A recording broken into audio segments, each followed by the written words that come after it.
Hey, y'all, I got a great new album in the mail today. B-Dub Beats. Whether you're in the mood for romance or an intimate night of fondling and hardcore fucking. B-Dub Beats. If you're into water sports, this is the soundtrack for you. Let your stream of conscience flow as you rock over B-Dub Beats. Cause you know you want it bad as I do. B-Dub Beats. Light her ass up. She said her shoulders hurt, but those B-Dub beats were playing. Oh man, some things are worth pulling out for, like B-Dub beats. Here are the beats that made Florida Evans drop the punch bowl. Damn.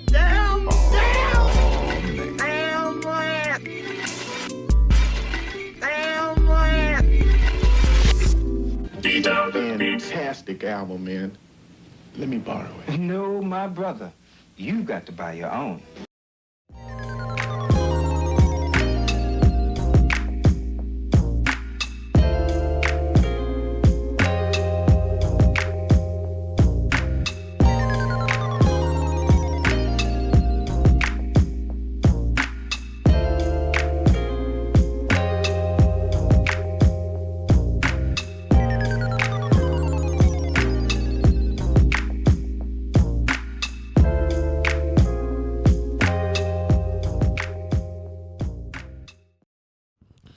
And we're live, back in the house. Once again, it is the Effin' Podcast. I am your host this evening. I am B-Dub. Hassan, a.k.a. Alpha Dog, Roof. It is just us two in the building for tonight's show. Hopefully Branson will be joining us later. Shout out to Kelly Joe. Kelly. Birthday party tomorrow, I guess. Yes. Yeah, shout out to Buddha. I don't know Buddha show up or not. He's like a specter. Yeah. Yeah, if we see him, we'll scream. Gonna give our usual shout outs to start the show. Give a shout out to Eighth and Fancy for all of your adult beverage, snacks, and needs. Also gonna give a shout out to Dank Drinks for having some of the dankest of drinks. Also, shout out to Crimey Dealers. Crimey. Yes. And shout out to the local plug. Please eat responsibly. Okay, we get the show off and popping because it's been a pretty basic week. I don't think there's anything relevant personally that's happened in Raleigh since like Dreamville or anything. Oh, yeah, if you talking about locally? Yeah, locally.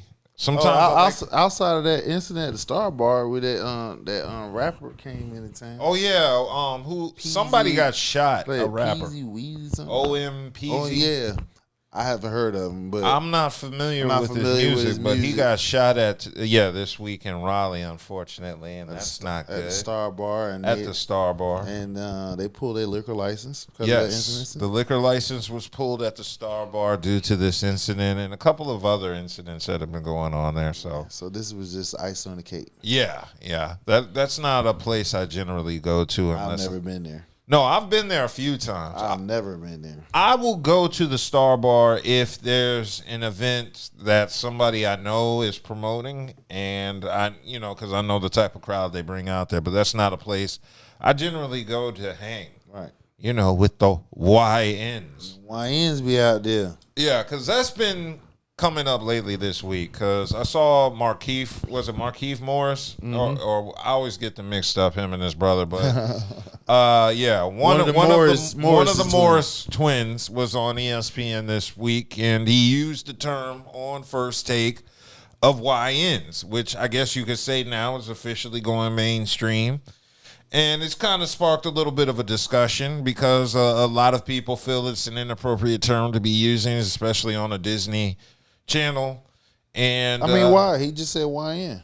Well, you know what YN we know what the acronym means, but yeah, it's the safe terminology. I mean, But there's a deeper implication of that term going mainstream, and it's not the issue of us using it. Of course, we already know anytime black, brown, or other creates a name, a saying that goes viral, we know our white brethrens steals it and make it racially some type of racial tension with the wording.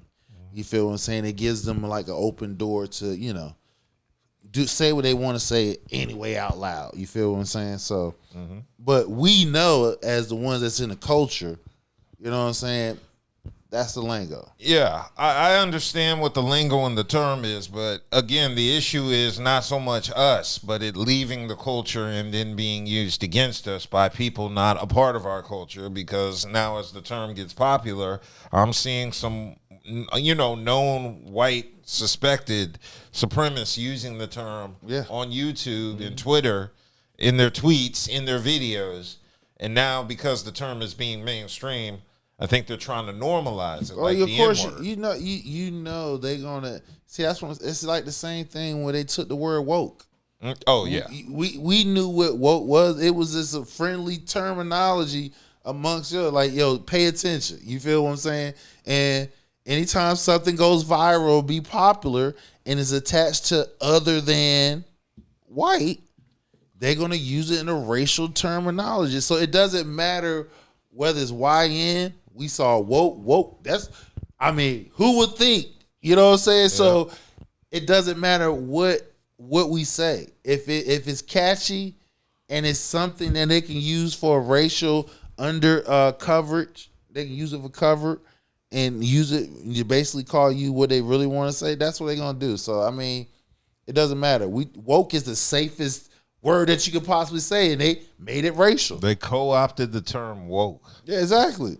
Yeah. So it doesn't matter what we say.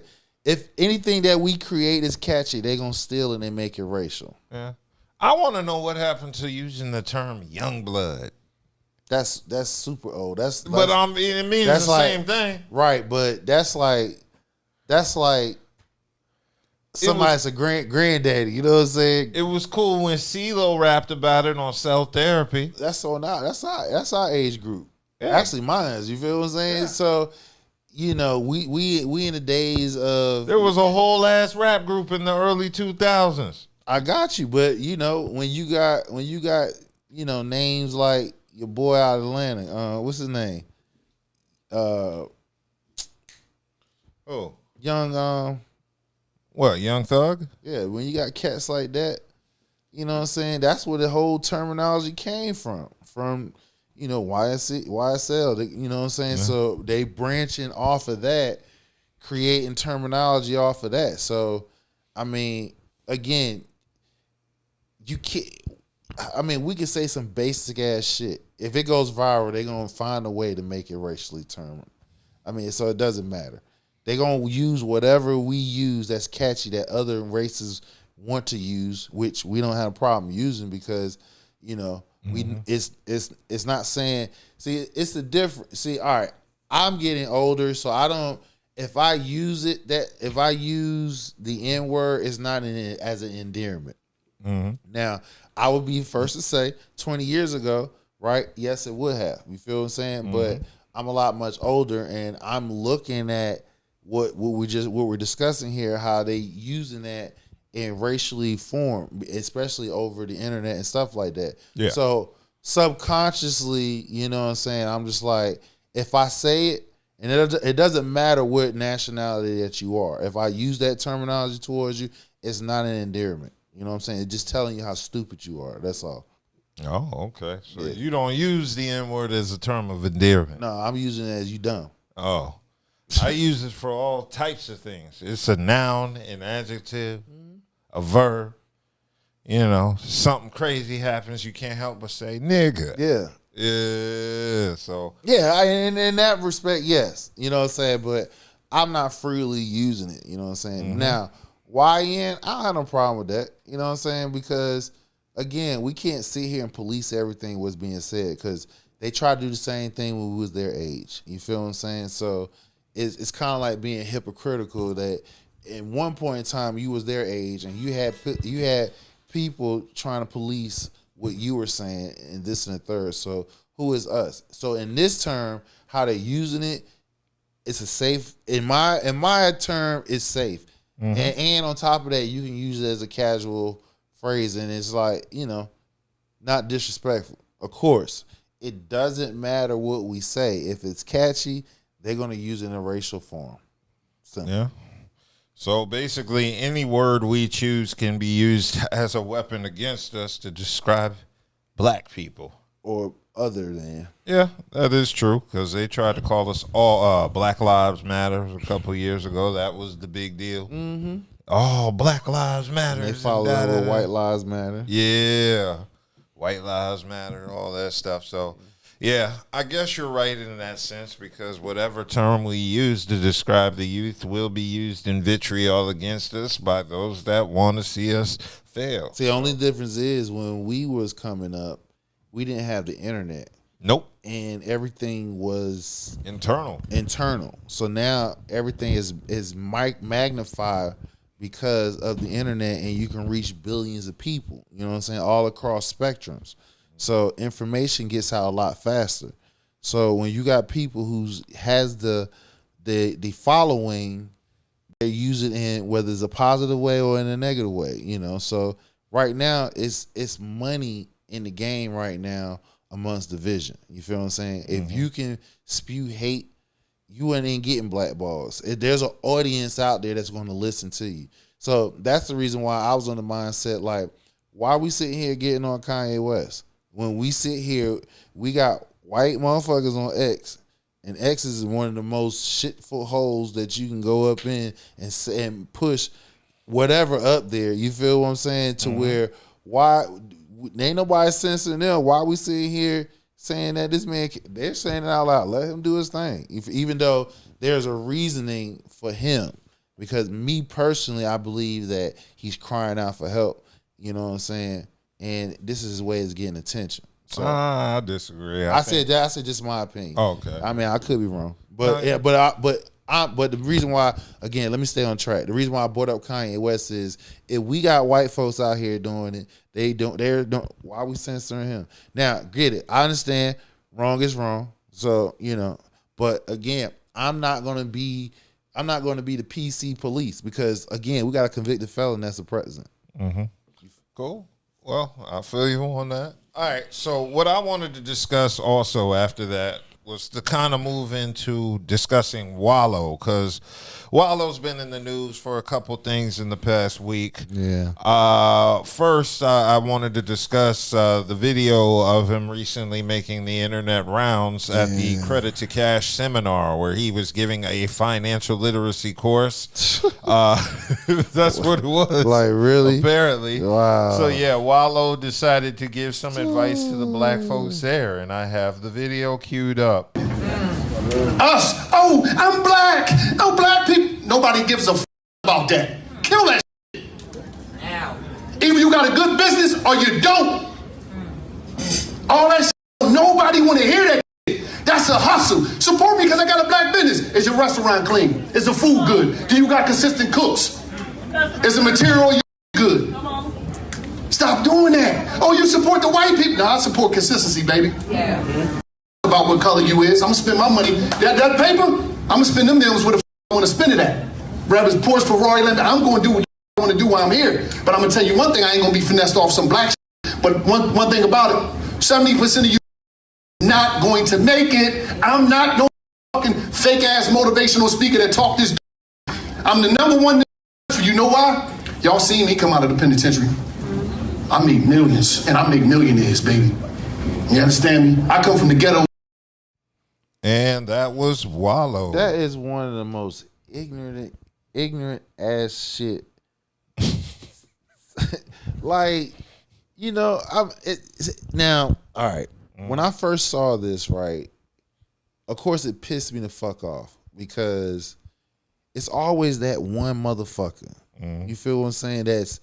That's doing more than you should be doing. You feel what I'm saying? Yeah. You gone viral on Club Shay Shay, which it helps pushing your brand, even though your brand is doing this thing and this and the third, and you making money.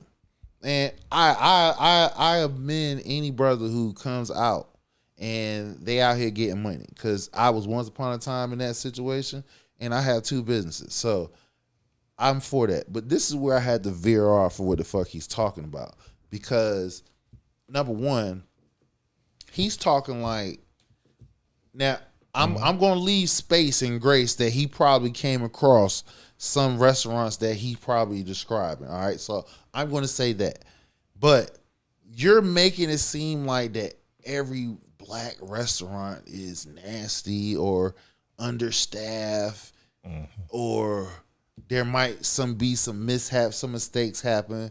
You know what I'm saying? Because that can happen in any nationality.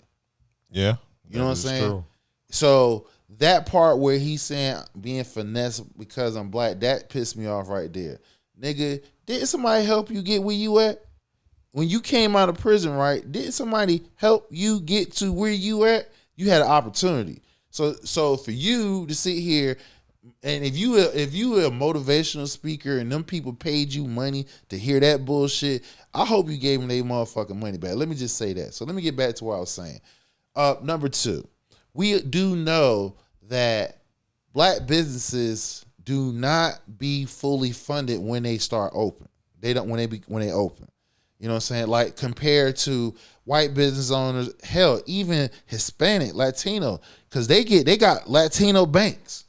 And you just look at some of these Mexican restaurants with all the lights and stuff, it takes over $100,000 to fill out a restaurant, especially if it's not already built in, ready to go. You feel what I'm saying? You're gonna spend upwards of $100,000 to $150,000.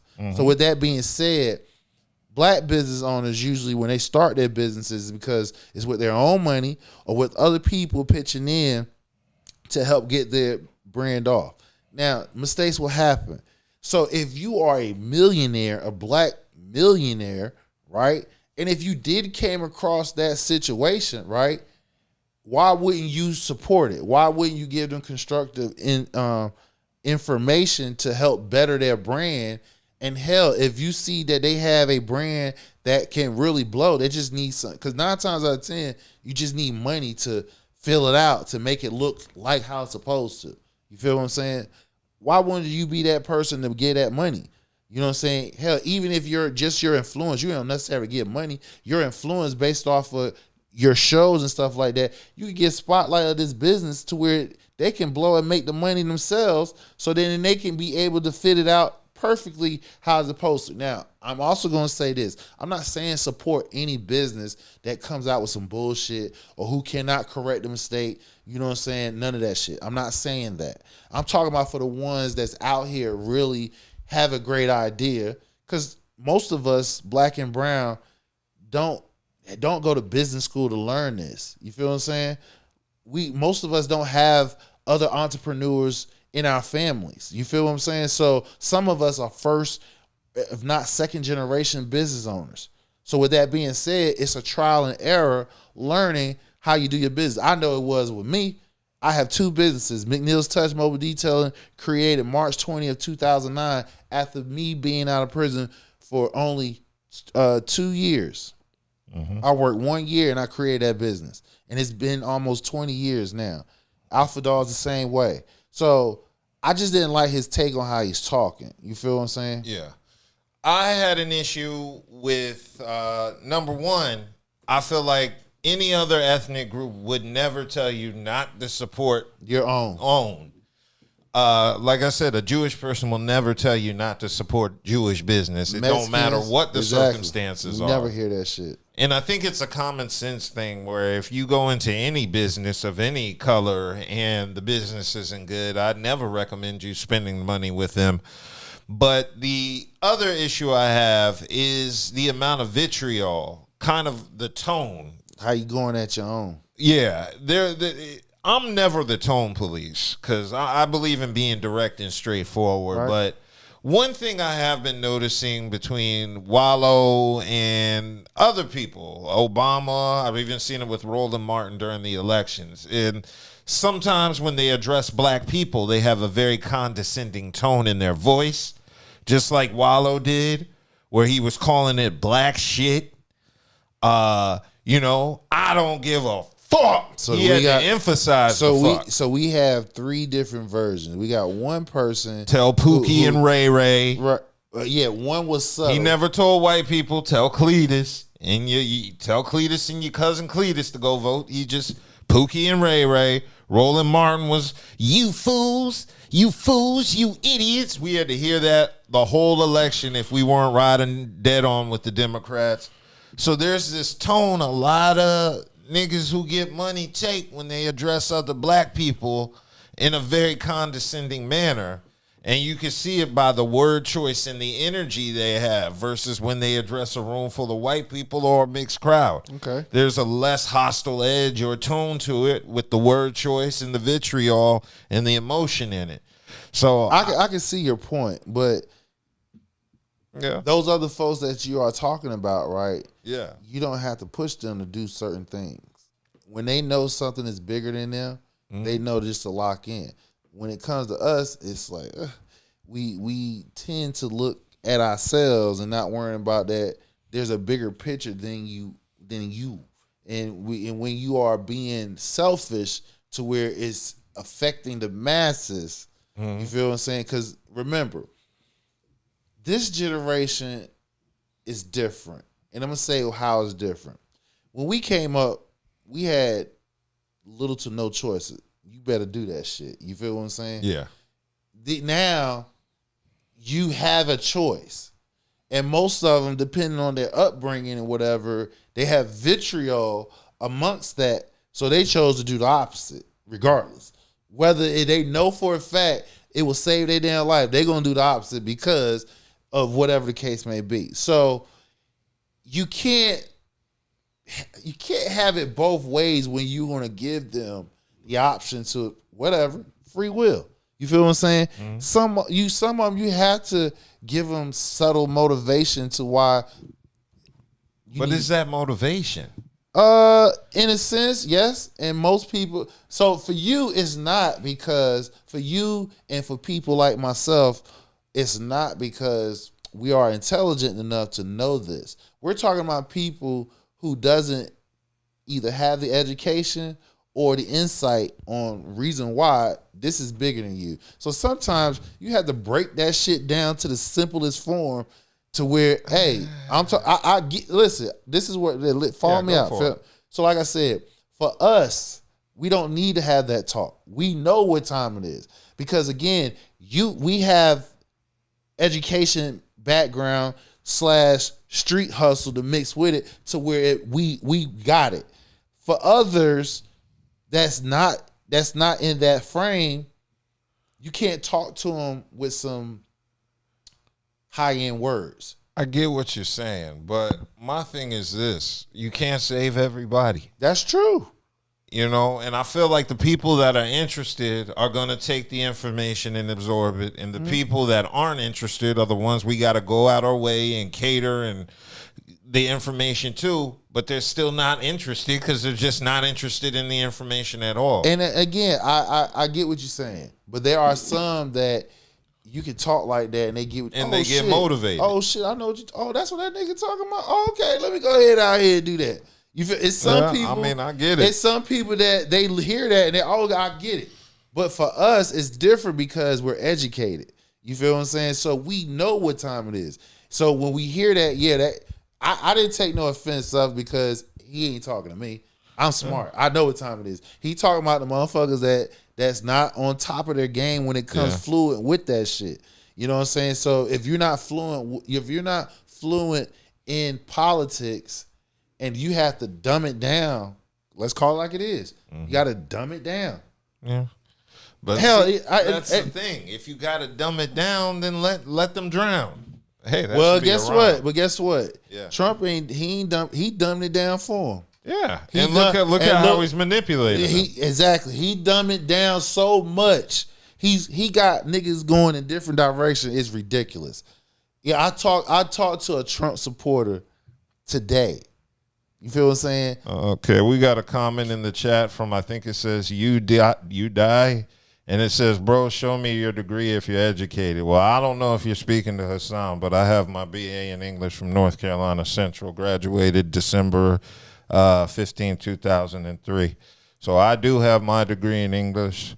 And I have a degree in business because, like I said, I create two businesses from scratch. One of them is almost 20 years old. So that's my school of hard knocks. Yeah, well, and then so one way you're gonna learn in business, either you go to school or you get out here in the trenches and you learn it firsthand. Yeah. Either way, both of them is gonna cost you some goddamn money. How about that? That is true. Yeah. Cool. But also, Wallo did talk. I want to give props to Wallo too. I don't want to just sit here and criticize him. He did take time to save a man who was threatening to commit suicide. Oh wait, I shouldn't say that word. Who's threatening to unalive himself on a bridge in Philly. And I saw the video making rounds on the internet. Right. Yeah, and basically it just shows the video of Wallo standing on the bridge, talking to a man who had, I guess, caused a car accident on the bridge, and he decided he was going to end it all. And Wallo had saw this person and the huge police presence on the bridge and decided to pull over, get out on the bridge, and talk to the man. And he talked him down. Yeah, and apparently, yeah. So this man was depressed over the recent passing of his mother and his niece. And it looks like Wallo was able to FaceTime a few of the man's relatives. So they all got together and talked the man down on the bridge. And I want to give Wallo props because some people are heroes because if it's on a bridge. Is he a hero or he an opportunist? It could be both, but I mean, he didn't do it with the intention of being seen. So he knew he was going to be seen. If it's already police present out there, yeah, you know what I'm saying? It's automatically, and you are a famous person. So, and with today's technology, it's cameras every fucking where, whether you got it by the phone or whether the government got them on you. So, with that being said, and you are in the wide world of the internet, you take your black ass out there and engage in that situation, you're going to go viral. Yeah. Now, you just went viral for talking bullshit, right? So now here you are. Well, this was before the so this happened before the summit. So this happened a couple days before the summit. Okay, well, I can't even listen. So you did a good deed and turned around and smashed it with it. Yeah.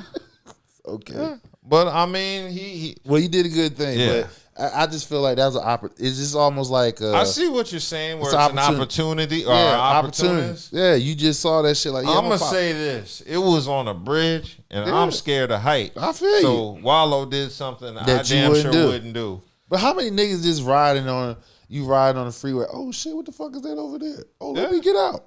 Oh, let me go over here. I don't know what his motivation was. Let me go over here to save this nigga off the bridge. Like, how many niggas really gonna do that shit? Like, I mean, again, I ain't knocking him. He did it. You feel what I'm saying? And it turned out great, positive. Yeah. What if that shit went the opposite way? And the dude jumped.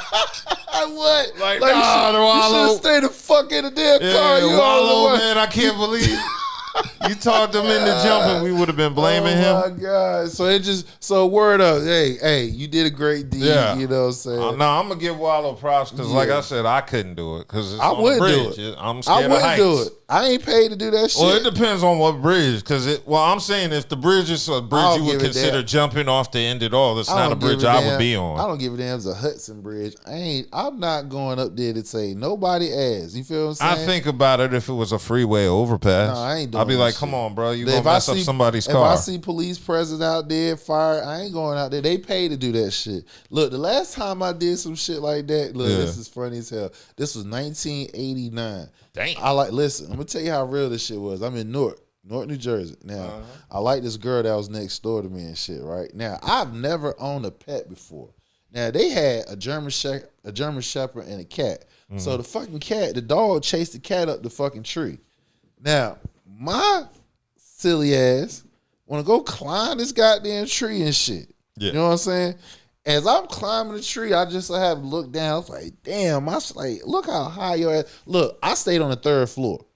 I can look clean through my aunt's room into the fucking hallway. That's how tall I was. And I was probably like 10 feet from the car that was right up under me and shit. Long story short, I took my ass up that motherfucker try to save this goddamn cat, not knowing that cat would eventually brought its ass back down there. Just like how I got up, it would have brought his ass back down. Matter of fact, that motherfucking tree limb broke and my black ass hit that goddamn ground. Look, I ain't saving nobody. Oh yeah, don't say. I ain't saving nobody. But just the fact that he's like, oh yeah, let me get out here and go talk this nigga down. You know what I'm saying? It just ring opportunist. That's all. Okay, cool. Well, yeah, I'm still gonna give a shout out to Wallo because whether he did it for press or genuine care, he was still on the bridge. But then you follow up just saying some fuck nigga shit. Yeah, but he's better than me because I ain't talking nobody off a bridge unless it's through a phone. I ain't doing that. I'm gonna be on the phone. Right. Like it's not worth it. You better make sure. Somebody call me from the Maryland Bay Bridge, I'll be like, yo, I can't even get anywhere near that bridge and talk to you. You got to be a couple miles away and talk. I'll talk to you through a drone or something. But yeah. This guy in chat, you guys thugging. Yeah. He funny. Trolls. That means we're getting popular. I love you. Yeah? Yeah. Okay, let's keep it moving because I wanted to cover our main topic because Drake is back in the news with an update. Drake. On the Kendrick Lamar UMG lawsuit. Yes. So Drake is now claiming Kendrick Lamar's Super Bowl performance was orchestrated to assassinate his character. Oh, my God. Yeah, so Drake is back at it again with some new information. So both Drake's legal team are trying to say that the lyrics used on Not Like Us were purposely edited for the Super Bowl. In the song, they took the words that implied Drake was a PDF file were purposely removed. And so they were saying because they were removed on the Super Bowl, that's proof that Kendrick Lamar and UMG oh my God, Universals knew this was damaging Drake and hurting to his character. Drake. So you hurting your character by keep this damn lawsuit going on. You sound like Snowflake. You sound like that's the white side of you speaking out because you ain't taking this L lightly. You feel what I'm saying? like, and you are inflaming the L even more because you're taking this man to court that you're not even gonna win. And let's walk down this aisle. Let's just say you do win on all accounts for some crazy reason, right? What is it going to prove? Is it going to change all the billions of people minds who say A minor? No, it's not going to change. It's set in stone, nigga. You just keeping this damn fire alive, and it's just showing how weak you are. Okay, now Drake is saying the lawsuit is not about Kendrick Lamar, but it's aimed at the music companies that decided to publish, promote, exploit, and monetize allegations that it understood were not only false, but dangerous. So now Drake's trying to say this isn't about the beef. This is about a bigger play of record labels purposely distorting the images of their artists. Okay, well, again, it's the same machine that helped you get you where you are. So now you're turning on it. And you know what's even more crazy? You still got to do business with them. You still got to do business with them. If you ever call yourself wanting to be an entertainer for here on out, you are selling yourself out. So now, they're like, why am I fucking do business with you? I don't give a damn how hot you is. You're going to fuck around, they're going to blackball your ass. Yeah, so Drake is also saying that because of this diss, it's put his family and his life at stake as he's continuing to receive threats from random people. Right. He's also saying that... I believe that. That's probably true. I believe that. Yeah. He's also saying that UMG intentionally sought to turn Drake into a pariah and a target for harassment. So they're saying by promoting Not Like Us, they're purposely targeting Drake for that don't even harassment. make any sense because if he wrote it and it was a banger, you know, and people wanted to hear it all over the world, you feel what I'm saying? I mean, you can't listen. You listen. You have to take this L gracefully, but you're not taking it very well. Obviously, we see this shit. So, like I said, even if somehow you expose whatever conspiracy theory that you and your team believe that's happened, what is it going to prove? You know what it's going to prove? It's going to prove that you a sucker. It's going to prove that what Kendrick been saying the whole entire time, where the culture is ready to get your ass up out of here. You feel me? So, and again, you're still going to be an entertainer. So while you telling on the same people that you got to go in front of and do business with, like, I don't understand that. It's like you cutting off the hand that is feeding you. But, you know, I digress. Yeah, they are. And UMG is not taking it. I don't know if you read that statement that UMG released after all these findings were made public, but they released a little PSA, I guess, towards Drake, and it says they're calling the lawsuit frivolous and reckless. They're saying Drake, unquestionably one of the world's most accomplished artists and with whom we've enjoyed a 16-year successful relationship, is being misled by his legal representatives into taking one absurd legal step after another. This is UMG saying this. It's shameful that these foolish and frivolous legal theatrics continue, and they are reputationally and financially costly to Drake and have no chance of success. And it looks like a federal judge, which they're saying you're going to end up getting blackballed. Yeah. And it looks like Drake will expose the evidence of UMG's misconduct, and UMG will be held accountable according to Drake's attorneys. But yeah, it sounds like UMG is throwing some shade at Drake. Like, do you really want to know the truth? No, what they saying is, and see, listen. Yes. From Mike to Prince to Diddy to Angie Stone, anybody who speaks up or has power over only their own shit but other people's shit, you know, they're somehow unalive. What are you saying? Or illegal. In other words, when you are going against that machine and they want to put you back in your place, yeah, they're going to put you back in your place. They're going to sabotage your image. And once they sabotage your image and have the people that was cheering for you turn against you, then they're going to do whatever it is they're going to get from your ass and get it back. That's all it's showing you. And they just telling him up front. So you're basically saying there's going to be a big major Drake scandal this year? Oh, a conspiracy? You better believe it, bro. I'm just saying.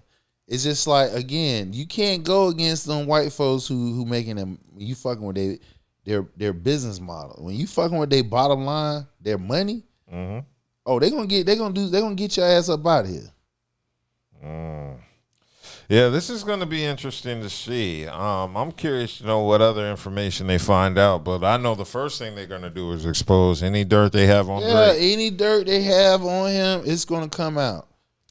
I don't understand why Drake is doing this. He would have been much better. You know what? If Drake did what Cole did and apologized, would that be worse? Yeah, because you did a bitch move. You jumped out here like you the big dog and shit. You already got smacked down in the battle and shit. Now you taking on another big ass fight that's way out of your fucking league. They about to bitch smash your ass again. It's like, how can I look at you again? Yeah. So now your music has to be solely geared to women, and young YNs in the pop culture and shit like that. Because any real ass, you know, MC. YN or, you know what I'm saying, old N, they ain't trying to hit. They can't look at you like that. Yeah. You funny style, which they already. So you work your image out of the funny style, and you just get all the way to the top of the food chain just to put it right back where you worked so hard for the last 16 years to get it up out of the damn gutter. This is going to be a very interesting find. Yeah, and I definitely think Drake is going to catch. He's going to bite off more than he can chew. That's what's going to happen. Yeah, I definitely think he's going to bite off more than he's going to chew. But watch some shit going to come out on his ass. Yeah. I want to know. I'm kind of curious to know what type of stuff they're going to pull. Look, they done gave it. Look, they said that loud and clear. All right, now, fuck around. We're going. Yeah. You know we got some dirt on you, nigga. You know we got some dirt on you. Yeah, and they let that slip out on purpose. Right. They wanted the general public to know. Right. Hey, Drake about the FAFO. Right, and this is what I keep saying, man. When you get out of pocket and they got some dirt on you, they going to blow your shit up. That's what happened with fucking Diddy. Why? Because he wanted to buy Ciroc. Then he tried to take their ass to court, talking about their races and shit. And then he had to double down on that shit. And look what happened. Now he's going to trial next month. Like, come on. That shit don't... Bill Cosby the same way. He was about to buy NBC and shit. Motherfucking crackers didn't like that shit. They let some shit out that happened over 40, 50 years ago. And look what they just destroyed his image. Made him weak to where he can't do shit. Mike was the only one that survived that shit, but they got rid of his ass because they set his ass up where they used that doctor to kill Propofol and kill his ass. He's the only one that survived his shit. Until they killed his ass with that damn drug and shit. Yeah. So, yeah, we'll be watching Drake and seeing how this one develops because... History, dog. History. Man, if you look at since music industry has been created, how do they control their artists? They control their artists through money, drugs, and whatever dirt they had on them. Mm-hmm. Yeah, so... what they're going to do is figure out what Drake's vices are and use it to exploit him. So I'm going to be eager to see how that's going to develop. Drake, I hope you have all of your vices in check because somehow, some way, they'll probably use that against you. Facts. Yeah, but yeah, we're going to keep it moving. You know what? I'm going to switch it up because now that you brought up all the conspiracy theories, I wanted to discuss Corey Holcomb. Corey Holcomb has been in the news for... he's always in the news. Yeah, he's always in the news for a few things. I fuck with Corey. He real. Yeah. Corey is definitely one of my favorite comedians. Yeah, he stand on business. Corey's staying beef, though. But is it really beef or just niggas got something to say? He's speaking on his platform and niggas got something to say about what he's talking about or what somebody's asking him. Yeah. You know what I'm saying? So... is it beef on his behalf, or it just niggas just they feel it some type of way because he might be talking to them? Yeah. And even though the message is for people who is in that realm that he's talking about. Okay, so yeah, what I wanted to do was play the video. So basically, let me give you a little backstory. There was some back and forth between Joe Budden podcast and Corey Holcomb responded. I'm going to set that up like that. It was basically a discussion in regards to an interview Corey did on the Cam Newton podcast, I believe Funky Fridays. Mm-hmm. That was it? Yeah, and in that podcast, Corey mentioned Will Smith being of Backdooria Nation, which is Corey's term for... you figure it out. But you can figure it out. But basically... that was kind of the premise. Joe Budden's podcast got a hold, I guess, of the video a couple weeks later and decided to give their response on it, and that's where this clip begins. I'm going to cue it up now. There's a thing. Old people don't give a I don't think that old people stigma applies to Corey Holcomb. And that don't mean I'm selective. But, you feel the same way about Patti LaBelle when she out of Luther? To Imani's Do you feel the same way about Patti LaBelle when it came to Luther? I didn't know that it was an uproar. I learned that here with y'all. I didn't see nothing wrong. Y'all taught me. He stood down on that point when he found out that. Yeah, that's true. He stood down on that point once he realized the dynamics. I'm looking at Terrence Howard do something very similar. All of that the Diddy shit. All of that to me. Wait, how is that similar? Another example of Diddy didn't do him. True. Even if I believe everything Terrence Howard said, and I do, he said Diddy might have tried to hit. It's an assumption. Wait. What? It's his assumption of what he think Diddy was planning to do with him. Nothing ever happened. It is. They are both. The same way Corey is assuming to be blackballed in the business because of whatever. Terrence Howard. No. We're not playing. I don't think it's going to, let me land. Okay. I don't think it's so uncommon for somebody to be in an interview and say, that tracks.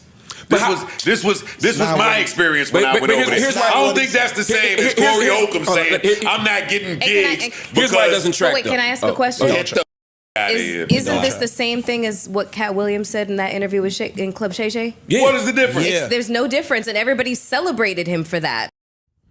Yeah, so that was the first clip from Joe Budden's podcast, basically discussing Corey Holcomb's critique of Will Smith on Cam Newton's podcast. So Corey decided to shoot back on Tuesday with his response on the 5150 show. I got that queued up. Like Joe Budden's, he mentioned about that Cam Newton thing when I was on Cam Newton, and I said, or I alluded to Will Smith on the Backdoria side of the game. Yeah.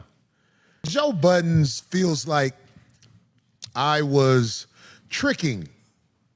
telling when I mentioned Will Smith on the Backdoria side of the game. Like telling his business? Like he said, that's snitching. If a man gets penetrated by a man or is penetrated by a man and I say something about that business, I don't feel like that's snitching.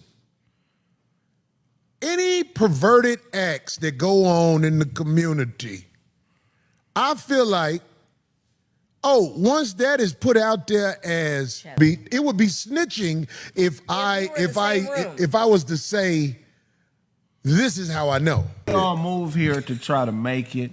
Some of us already were here. We were fooled to believe if you work hard and you are talented that you have a shot at making it.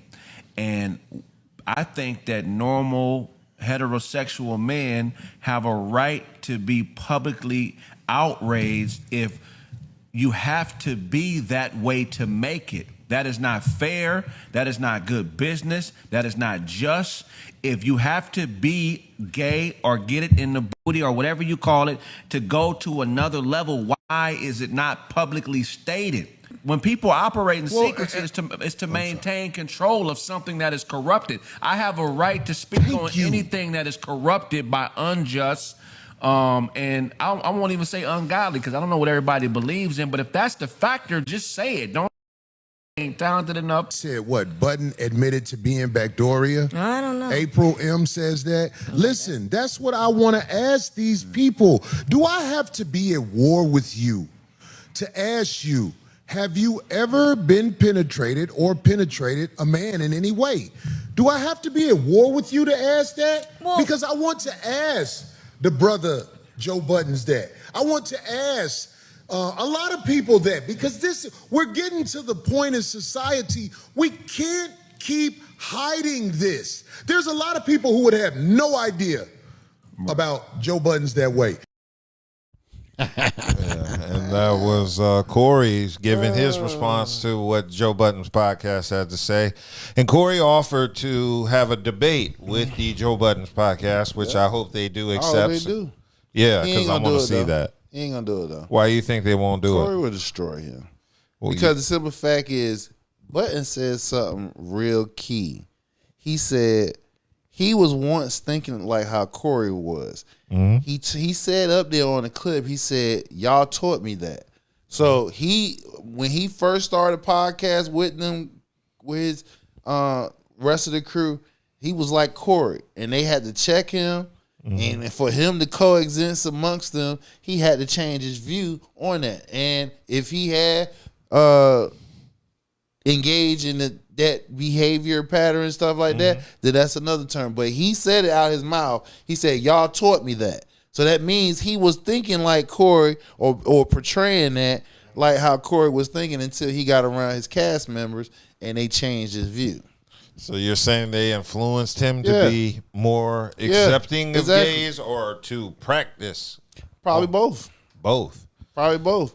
If you can take, it's nothing more rewarding if you can take a masculine man and change his viewpoint to your viewpoint to where it's not deemed quote unquote acceptable.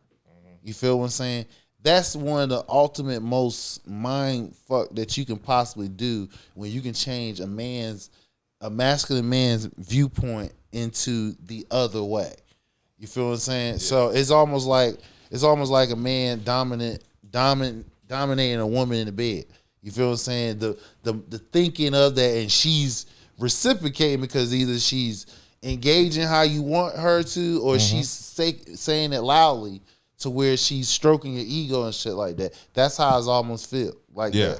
Yeah. So that's the thing with the entertainment industry. One thing I do see a lot of people criticize Corey about is the fact that he always is talking about this. But I always tell people, you don't live in the world of Hollywood in the entertainment industry. Right. Most of us work 9 to 5 in corporate America. Yeah, we don't have to worry about doing things like that to get ahead, to get certain parts. I've never been in a position where I've had to compromise my body or even been asked to do that, or compromise my manhood. Yeah, just so I can get a bigger opportunity. Role. So it's a world very foreign to the majority of us who work in corporate America. So when you see, for us heterosexual men in corporate America. Because I've had gay co-workers, gay bosses, and there's never been a situation like that where they've put me in a situation where I felt like that. It was always professional. You're a big motherfucker. Well, yeah, that too. And on top of that, you look like I ain't no fuck with that motherfucker. Yeah, well, that is true. I mean, if you came off like you was playful and shit like that, and you probably play a little handsy with them and shit like that. No, I don't do all that. I ain't saying you. Yeah, I know what you're saying. Engage in some type if you engage in some type of behavior like that, I can get him. Now, Corey did mention that in the previous podcast. He said they do try it only on certain people they feel they can get away with get away with it. So yeah, sometimes it is your aura. Sometimes people try you just to try. Yeah, you can. It's all about how you carry yourself. I know I give off that aura like he's mean. Yeah, like, yeah, and that's good because if you got some bullshit with you, you ain't gonna you gonna keep it moving. Yeah, sometimes it's better to keep your head down and mind your business, and that way people kind of give you your space, leave you alone. So but I definitely see why Corey puts this in perspective because in his world, that type of behavior costs him money. Yeah, it can cost you money. It can take you to places you've never been. Right. If you're willing to compromise yourself. So yeah, that struggle in Hollywood as an entertainer and guarding your booty hole, it's a big deal. And like Cat Williams, like Melissa Ford mentioned in the Joe Budden clip, Cat Williams was kind of celebrated for exposing Diddy in that regards. And is he exposing Diddy though? I mean, because again, this was all before the scandal, right? The FBI. So right, what I'm saying is he really exposing Diddy? Because again, we was hearing about this shit 20 plus years ago. Oh yeah, I was in my early 20s. You feel what I'm saying? So these Diddy parties has been going on for decades. Yeah, he just one of the few most famous ones that's actually came out and talked about it, and he was actually there. You know what I'm saying? Because most of it ain't too many people that talk about Diddy parties. Yeah. Well, the actual party I've actually heard plenty of people talk about. I didn't know about the freak-offs. We're talking about the freak-offs are separate from the parties. Right, exactly. So again, so he participated in the freak-offs. Yeah. That's what he's trying to say. So he's one of the few people that was part of that indulged in some of the freak-offs and was famously that can put credit on what was already been discussed for decades. That's all. It's in my opinion, it's being relitigated by cancel culture.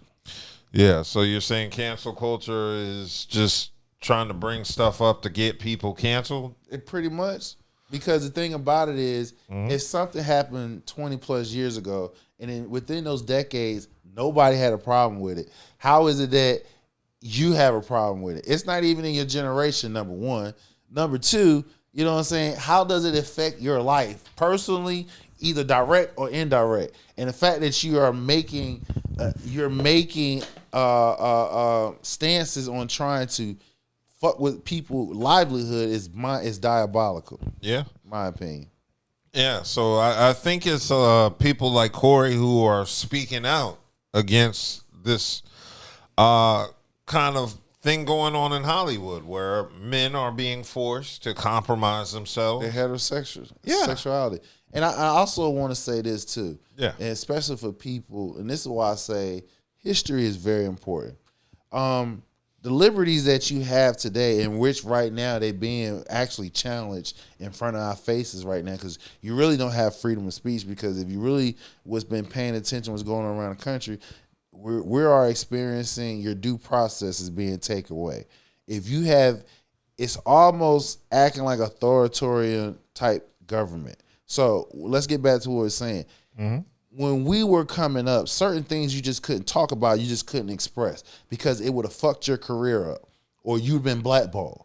Now, with today's laws and stuff like that, you're able and you're protected to talk freely about certain things. So what probably happened 20 to 60 years ago, you couldn't talk like how you're talking now because you probably wouldn't even live long enough to even damn have an even issue with it about it. You feel what I'm saying? So this is where, again, history is very important. Cancel culture, you need to understand different generations, different decades.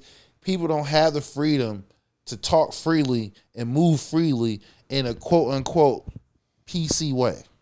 That's it. Nah, I feel what you're saying. Yeah, so Corey is just one of those few people. He just speaking on. He's speaking on like, look, I ain't out here. Yeah. He's like, look, I get it out the mud. Yeah. So this is an interesting, I guess, back and forth. Now, if it was a woman that said it, will we be pushing back on it? If a woman said what? Which part? That she had, in order for her to get ahead, she had to sleep with executive or movie directors. Well, that I think that's been normalized. We know it's normalized now, but I'm just saying, if a woman before it became normalized, when a woman came out and spoke on that, we seem to find grace to give that person to understand what they're saying. And also, we also got to keep in mind too colorism, because I think in one of our next segment we talking about colorism play gender and colorism as well as education plays a factor how people view a person, especially if they're talking about the same thing. Yeah. So what I'm hoping for is for Corey, or well, more so for the Joe Budden podcast, to take that invite so we can hopefully see a good debate and see different viewpoints, especially Mark Lamont Hill, who was on the Budden podcast, because I know he and Corey have had some back and forth in the past on social media. So hopefully we'll get some good content out of it, some good discussions, and take it from there. Yeah, when a man speak on something, we got to hear him out. So yeah, but I definitely understand Corey's viewpoint. This is one of the few times where I understand everybody's viewpoint and where they're coming from, except Joe Budden. I don't really believe it's snitching to out somebody, because I view it like, is it outing somebody if you tell them you smashing women? I don't look at it as... Is it snitching when somebody's stealing your motherfucking money or your opportunity and shit because you won't compromise your morality? Yeah, that too. You know what I'm saying? So, bottom line, he talking about his livelihood is being affected because he ain't compromising his morality. Yeah. And I do agree. It's only shameful if you got something to hide. Right. Yeah. Those who are the loudest is usually one that's doing something or involved. I tell people, live your truth. You sleep better at night. And besides, it's not like you're gonna get blackballed. You celebrate it now. Yeah, that is true. So if you doing what you doing, is it really snitching? No. It's helping that nigga get some money, apparently. Right. Is that's all you doing? Some more gay? I'm supposed to say that? No. Some more other roads will come open for. Yeah. Some other roads. Okay, so I'm gonna go ahead and move on from that Corey Holcomb topic. You brought up the colorist topic, so yeah. What I wanted to discuss was Tracee Ellis Ross in the news. Tracee Ellis Ross was on. She fine now. She fine. Yeah, she won't fuck with nobody like me. She's a fine middle-aged woman. Fine middle-aged feminist woman. Tracee Ellis Ross was on Michelle Obama and her brother's podcast. What is the name of that podcast? IMO, in my opinion. And I haven't heard too much about the podcast itself. I haven't either. Yeah, but I did know they had one. Yeah, so with her brother, that's a really odd couple, right? Yeah. Why does her brother look like He doesn't do it. No, her brother look like off. I already know you're going. He's off of motherfucking what's SpongeBob. Well, damn, I wasn't going SpongeBob. I was talking about the little nigga off of SpongeBob, the pink motherfucker. SpongeBob is way too new school for me. I didn't watch SpongeBob. I didn't either, but I recognize some of the characters. I was gonna say her brother looks like the final boss on stage 1 of Double Dragon. You know, Bobo. Yeah. That's what he kind of remind me of, but. Tracee Ellis Ross was on Michelle Obama and her brother's podcast, in my opinion, and admitted that she expresses grief around being single and being child-free. I got that clip right here. I mean, we've talked about this, that often I date younger men. And a lot of it is because... Let's stop on that, folks. Oh my God, we had a great dinner. We had a great dinner, by the way, where across the table, your husband goes, "But why?" And I said, "Well, maybe because I can." Yes, Parish. This is what I'm saying. Tales from Tracee's. It's fun. It's really fun to share. Tracee tales. But I'm sorry. But one of the reasons, though, that because I had to ask myself that question, I was like, "What is this about?" Yeah.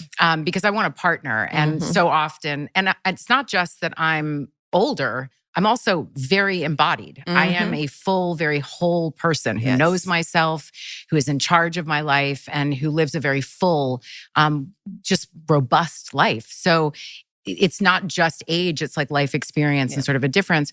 But I had to ask myself the question, why? Why does this keep sort of coming up other than they're hot and gorgeous? There's that. There's that. But a lot of men my age are steeped in a toxic masculinity and have been raised in a culture where there is a particular way that a relationship looks. And anything that starts to smell of that for me, I did enough of it where I was controlled and felt like I was a possession or whatever those things were, or prize, and I have no interest in it, and I will not do it again. Yeah, so that was Tracee Ellis Ross. So what you heard right there was trauma. Trauma? She's experiencing trauma, and because of that, she embraced this feministic role. When women and when young boys, it's called the opiate complex. Sigmund Freud. Yeah. Anyway, he's a psychologist. Women learns how to take care of men through men, their fathers. Sons learn how to be a man through their moms. The opposite sex parents just supposed to fill in the negative or slightly averted opinion into a central normalcy. That's what it's supposed to happen. So she said something key there. She said, I was raised in the environment, meaning her dad taught her how this is how you supposed to hold yourself accountable. This is how you view yourself. And she didn't like that. Also, I would not be surprised dad laid hands on mom and stuff like that. So those traumas that she's experienced as a young adult, child / a young adult, push her view into wanting to be a feminist. Now, another key thing, what she was talking about, we did something with Trick Day last week. Yeah. He was talking about the same exact thing. Bang. No, and look how over 35. Right, and look how much clapback that he got from other women talking down to him because he stated his preference. And The difference is, and this is why I say, people, media, you have to pay attention to this shit. What's the difference from them two? He's a man, she's a woman. He's dark skinned, she's butter pecan. He seems like he has little to no education. She's very well spoken. She has education. Both of them rich, both of them get money, both of them famous. But you able to digest what she said versus what he said, and they talking about the same thing. Another thing what she said in that, she doesn't like the fact that she has to battle intuition when it comes to a masculine man. Yeah. You feel what I'm saying? She does, that triggers her. So it's easier to fuck with a YN because they bushy tail wide open.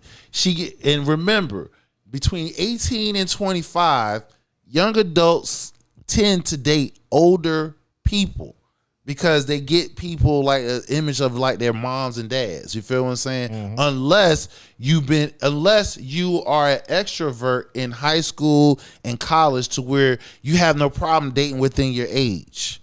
9 times out of 10, a lot of these young adults that's out here, they're not trained for adult life.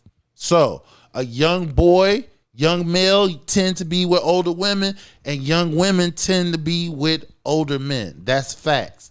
But we had two famous people say the same exact thing, and she just embodying herself. She just know her wealth. It's all the excuse under the sun for what she said was good versus what Trick Daddy said. Yeah. So I'm noticing a very hypocritical tone because the first lady was just like, "You go, girl." Yeah. Do you see what I'm saying? Yeah. High praise. Yeah. But let Trick Daddy say the same thing. You would have looked at him within disgust. Like, nigga, what the fuck you talking about? Exactly. And I like how Tracee Ellis Ross called our former first black president your husband. Yeah, she said that. She said that with disdain in her fucking voice and shit. Yeah, your husband. Like that shit triggers her. So like I said, she fuck with a young nigga, and I'm gonna tell you how she move. Yeah. She deals with him six months to a year. Now, and look, she does it because she's in control. She get the freak off on their ass, blow their fucking mind, cause why? She's more experienced in bed than they are. Yeah. Also, she has money. She can experience. Now, that's not saying she fuck with a broke nigga, but they don't have her money. You know what I'm saying? So she got generational money before she had money. You feel what I'm saying? So it's a different levels to that shit. So she fucks with him. Plus, it helps her keep her young and shit because it's a young person. Now, as soon as she blows their brain open and somebody said, "I want to have a baby with you," or "I want to be in a relationship with you," she dismissed their ass immediately. Yeah, she 52. There ain't no babies coming out there. No, they got in vitro, or they get what they call it. They get them a surrogate. That's what they'll do. They'll take her egg. She got an egg. She probably got some frozen. I wouldn't be surprised she got some frozen. She gonna take her egg. She gonna, whoever the other guy is, take his egg, put it in this damn woman. There it is. That's how it's gonna happen. So yeah. So she said younger guys are less traditional, which is because a lot of younger guys don't know shit. Well, they don't come from traditional homes. They most of them come from single parent homes. So there's nothing traditional about that. Mm-hmm. There's no two parent format into that. So that's what it is. But the thing about it is she comes from a traditional setting. It's a turn off for her. So you know what I'm saying? As soon as she come across a male that's intellectually strong-minded, willed it, like, you know, when you got two pit bulls in the cage, you know what I'm saying? I got my shit together. That's how it is. You feel what I'm saying? Only difference is it's a trigger for her because she's seen how her daddy treat her mama and shit, and she's like, I'm never gonna be like that. Damn. So you think it's from trauma? It's trauma. I just think it's from narcissism. Trauma turns into narcissism. Oh. Because trauma can cause you to be a certain way, and if you don't know how to get out of your own way, you feel what I'm saying, you stuck there. And especially when you're a person of influence, because Who gonna rock that boat and tell you the realness what you need to real without worrying about them even being around? So it's gonna have to take somebody they don't got nothing to lose with her. Like, hey, you need to get that shit together. But she probably won't because she's 52. She's stuck in her ways. The question is, what happened with another 8 years when she hit 60, 65? You know what I'm saying? Ain't too many young niggas gonna want to fuck. Well, take it back. If she's in her 60s, then she can fuck with somebody in their mid 40s and early 50s. But it's always 5 to 10 years younger. Because keep in mind, she's going to be in her 60s, hopefully. 8 years. 8 more years. Yeah, well, with some paper. So she can go young, too. She can get on her Bill Belichick. Pull a young tender. But the thing about it is, the difference between Bill Belichick and her, he can put one of them in that young tender. She can't. And it ain't going to be too many young tenders you mess with that. They going to be like, hey, you got to pop one out. Something got to happen. So we got to do something. Or maybe she's just comfortable being a plaything. I mean, for a young dude. In her mind, she's not a plaything to them because again, she controls how long she deals with them. As soon as they send off red flags to her, like I'm in love with you, or I want to have a baby with you, I want to be in a relationship with you. If they say anything in those trigger words, she getting rid of their ass immediately. So it's a control thing. She's controlling the action. Yeah. So Charles writes, it sounds like she wants to be the man and she wants a girlfriend with a penis, which could very well be true. She do. I dated a girl like that, and she told me she dated women, so she was bi, and she had a lot of masculine traits about her. Mm-hmm. So we couldn't last because it was just like we ain't doing that. Yeah, you ain't got no dick, and you don't spew testosterone. Exactly, and not to mention that I was making more money than her. I'm like, you must be used to dating bum niggas because you don't talk to a man making 6 figures like that. Yeah, so I had to flex. So those are ones that look at your money as an option and not as a asset. Yeah, that is true. So the ones that look at yours as an asset usually get married. Yeah. See what I'm saying? Yeah, that's the difference.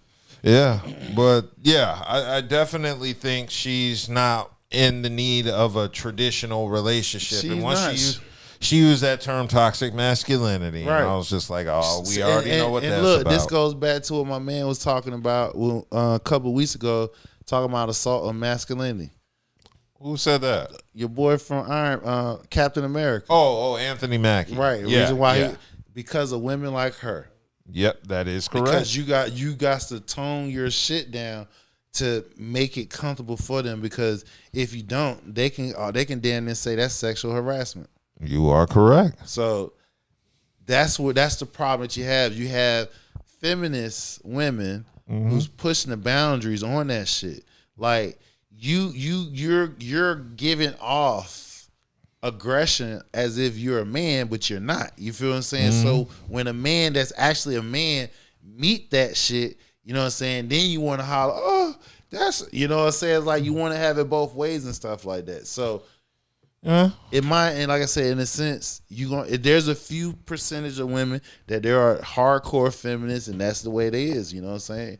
And out of the majority, you know, one thing that was also concerning me is the fact that there's so many middle-aged black women that are getting the spotlight for being single. You know, you got this Tracee Ellis Ross interview. You had Vivica Fox making the rounds for looking for a man in the BBL, and you have Tia Mowry making a whole damn second career out of divorcing her husband and screwing up her house. The problem is they want to change the narrative on relationships because they seeing the YN females doing it. Where you got certain marriages, they got the hyphen in the last name. He got his name and you carrying her name at the same time. They seeing these. That's a thing? Yeah.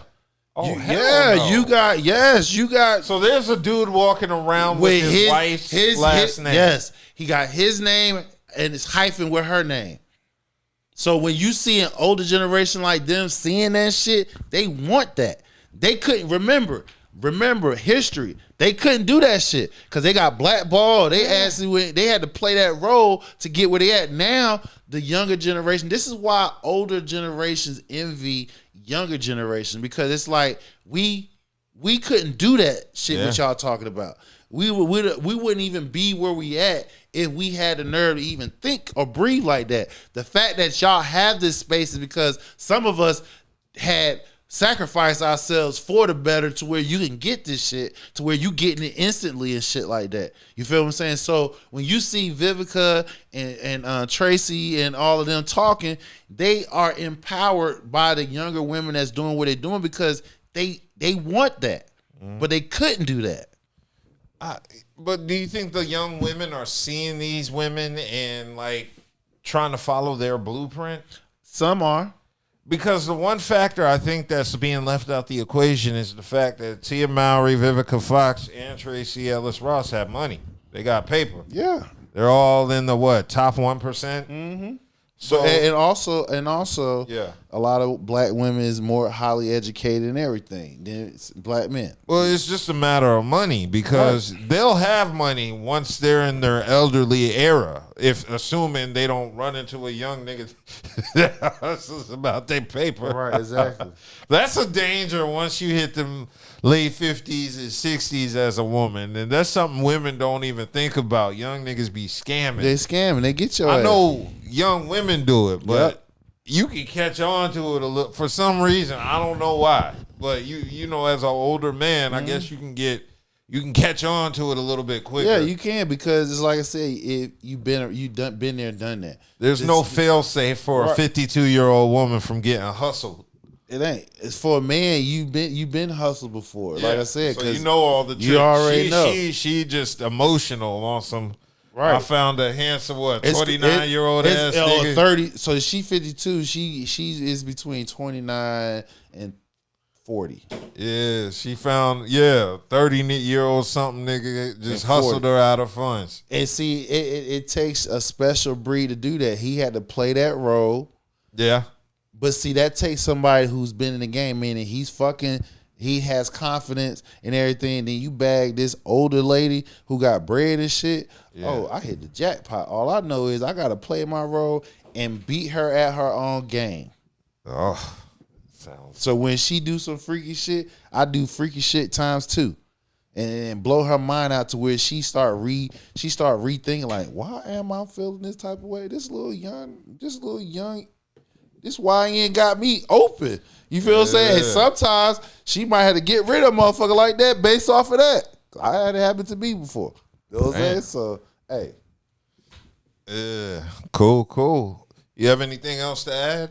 I just, like I said, it's just a hypocrisy of the colorism, the gender, the education background, how one star black man say the same thing, he gets backlash, and here we got another star, a black woman, she says the same thing, and she's embraced, she's emboldened, she's uplifted for embracing her, and even in the process she's dissing a masculine man on top of that. Yeah. Like, what you doing? But what if he clapped back? Then you'd be like, oh, sexual harassment. Like, you can't sit here and get in the ring like you a badass, Billy Badass, when in actuality, you just a princess, a queen.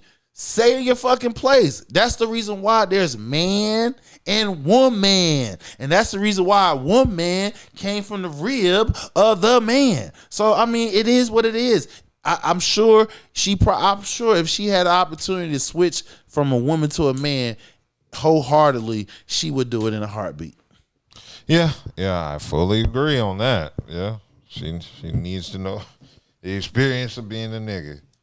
Yeah, because it's not all fun and games. There's a lot of responsibility and being accountable. So a lot of women don't know what they're getting into.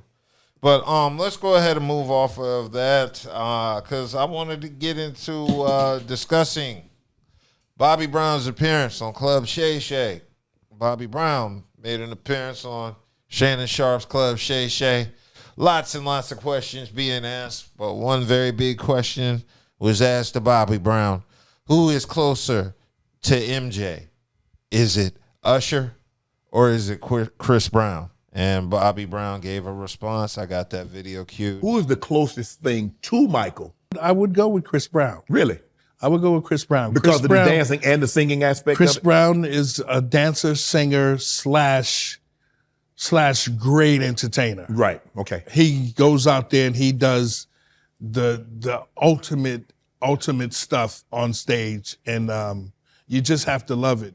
Usher's also a great entertainer, but I got to go with Chris on being as close to Michael as anybody could ever get. And it was great to see Breezy at the Grammy get to win that Finally Grammy. To finally get his due. Long overdue, but hey, right on time. Yes. Usher said he looked up to you. Yeah. Say because you kind of related to you in the industry more than anyone else. When you hear one of this generation's great performers, one of the great R&B singers says that, Bobby was kind of the muse that I used to kind of develop what I did. How did that make you feel? Makes me feel great because he's a great entertainer. I've known Usher since he was 12, 11, 12 years old. And just seeing his growth in the industry and seeing how well he holds himself up, how well he takes care of his business. I'm really proud of him. Do you remember the first time? Did he come to your show? Was it an arranged meeting? Do you remember? You say you've known him since he was 12. How did that meeting happen? I had a security guard who found Usher, and he brought him to the shows. Okay. He brought him to the studios. I had a studio in Atlanta, Georgia, and he just was always around. Okay. He brought him to be around me and to learn what this thing of ours is all about. Right. And that was Bobby Brown giving his opinion on who is closer to MJ, giving the nod to Chris Brown. I don't disagree. I can have an argument for Usher. What's the argument for Usher? I mean, because Usher was before Chris Brown. Now, they offer. Now, I'm going to be the first to say I haven't really seen a Chris Brown show. Oh man, you're missing out. So I mean, you ain't never seen him live, just on even at an award show or TV. Yeah, I've seen him on that. Yeah. So what I'm saying is, he's a hell of a talent. You feel what I'm saying? I ain't gonna front, but you can't skip past Usher and go to Chris Brown because before Chris Brown, it was Usher. Usher was that nigga. He still is that nigga. You know what I'm saying? Now, I don't take nothing away from Chris because, like I said, he got some bangers too. He got a hell of a catalog and shit like that. So, I guess where he going at is he can pull people from all across genre with his music. I think Usher can too, but does it resonate? Well, his older music resonate with younger people, but does Chris Brown music resonate with? Well, if you really look at it, both of them shit resonate with both younger and older. So you know what I'm saying. I just like I said, only reason why I say he agree with Chris Brown because they have a similar image as far as a bad boy image coming up in the game. That's the reason why I feel like he gave him the edge. Okay, well, Charles says Chris Brown doesn't have an album close to the level of Confessions. I get it, and that's why I was thinking to myself, like, I don't recall a full album of Chris Brown have nothing from bangers from start to finish. Yeah. Confession does. You feel what I'm saying? So that's the reason why I was like, I don't agree with that. Usher is more transcending. You feel what I'm saying? And he has album classics. Chris Brown don't. Yeah, that is true. I can't think of a classic Chris Brown album. Right, he got hit songs. Yeah, he got hits. He got hella fire hits. I can't take that from him, but when we talk about a whole album, now that takes Usher to another level. Yeah. And then look at it. How many? Bobby Brown only got one classic album. Nah, Bobby Brown is nah. Well, wait a minute. Well, because you got to include the New Edition albums he was on. No, I'm talking about him singular by himself. You can't take him away from New Edition. All he had was My Prerogative. My Prerogative. That was it. Didn't he have an album after that made some noise? No, because we can't talk about it. Yeah. That's the thing. So he only had one classic album. Usher got more classic album than Bobby Brown. If you want to be real. Well, I guess if we're talking albums. We just said he only got My Prerogative that we remember. Yeah. That's it. Usher got Confession. 8087, whatever. Right, yeah, exactly. So that's what I'm saying. Usher beats Bobby Brown. Well, yeah. He does. Bobby Brown got hits. He's another Chris Brown. You can't take nothing away from him. They have hits. But when it comes to catalog album-wise, Usher beats both of them. Yeah, Usher beats Bobby Brown and Chris Brown. Mm-hmm. Yeah. He does. I mean, if we're talking the entire discography, Yes, he does. Yeah, because Bobby's solo career was really only... I think people really downplay Bobby Brown's career in the late 80s because that was the era when Michael Jackson was not as popping, but was popping because that was the Bad era. And Bad is a great album, but it's nowhere near Thriller or Off the Wall. He was popping. And that's what I'm saying. That left the door open for Bobby to come in. And Bobby was that dude in 88. Okay, but listen, though. All right, so this is where the door is left open because people started... Mike music was trying to be boxed in as pop. Yeah. So, and since Bobby was coming in the R&B side, there was like you was able to open the door and somebody was able to have room to come in. You feel what I'm saying? Because Mike was dominating on pop charts all day, even though he has R&B songs on his album and shit like that. But most of his hits are pop hits. Yeah, you are correct. Wow. So, yeah, I would give the edge. I would say Usher. That's Usher. Usher, to me, makes better music, but I think Chris Brown is the better performer. I think Chris Brown has the edge on dancing, I should say. Okay. What? I think Chris Brown is a better dancer than Usher, and I'm not saying it's a blow. It's a major. It's close. No, it's very You close. say it's close. Okay, all right. But I can go with that. Yeah, because I'm about to say Usher can dance now. I never said he couldn't. This isn't to take any props away from Usher. He's to me, I just feel like Chris Brown is the better dancer. There's more energy. Usher is real smooth with his movements, where Chris is more. Remember, he's older now. Yeah, well, no, I'm talking about even in his prime. No, if you go back, because Usher was real smooth with his moves, whereas Chris is just like energetic on some crumping shit. Well, because his music is energetic music. Yeah, but that's the type you can say the music influences their dancing, right? But, so if Usher's just deliberately sudden delivery movements is based on the music, where Chris shit is like more up tempo, upbeat. You know what I'm saying? Like, so you gotta, but I do think Usher makes the best music between the two, between him and Chris Brown. He makes the best music. Chris Brown be borderline rapping. Yeah, he does. He want to touch the rapping R&B side. He wanted to bring in both. Yeah, but Usher beats him and Bobby Brown. Yeah. He beat both of them. I think both of them beat Bobby Brown in terms of consistency. Yeah, because he only had one. Bobby was only hot for like 3-4 years. As a solo artist. Because he only had Prerogative, and then he got married with Whitney. Yeah, and that's how he kept his name. That's how he kept his name going. And then rejoined New Edition. Before rejoined New Edition. Well, I mean, he married the Coke scandal between him and Whitney and shit like that, the party, and then reuniting with New Edition. Wait, he was with Whitney when he rejoined New Edition, right? Yeah. He was still with her. Yeah, so I mean, basically after his solo career, the one album, the scandals. He kept his name in the news because of it being him attached to Whitney. Yeah, but I always give Bobby credit. And Whitney was popping then because she did a Super Bowl. It's right before she did Bodyguard, all that shit. You feel what I'm saying? So. That was Whitney's prime. That was Whitney's prime. So he was able to keep his name alive by being married to her. Yeah. Cool. Yeah, I wanted to move to the next topic, which was Jermaine Dupri.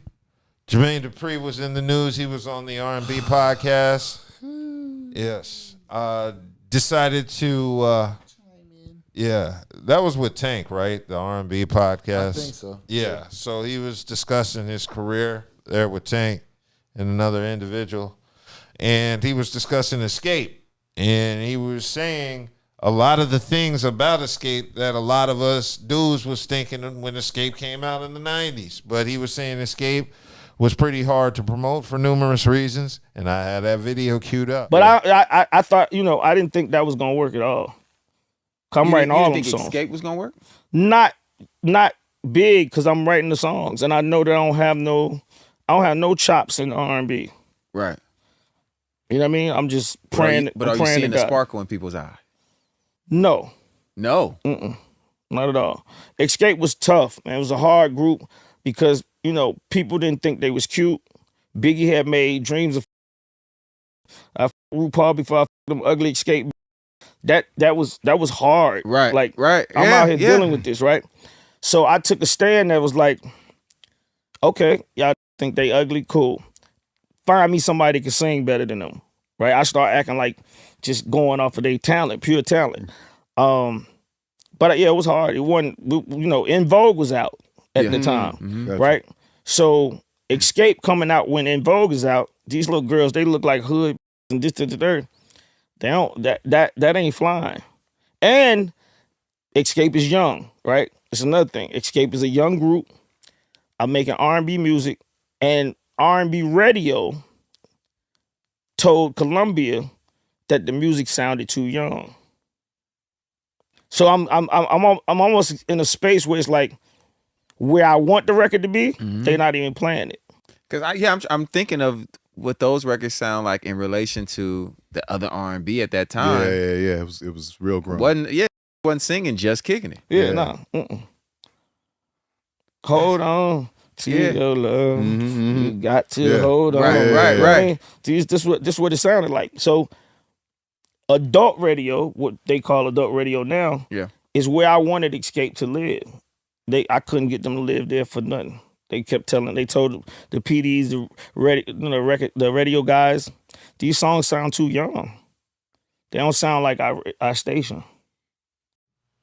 And hold on, shit. And boom, that was JD explaining.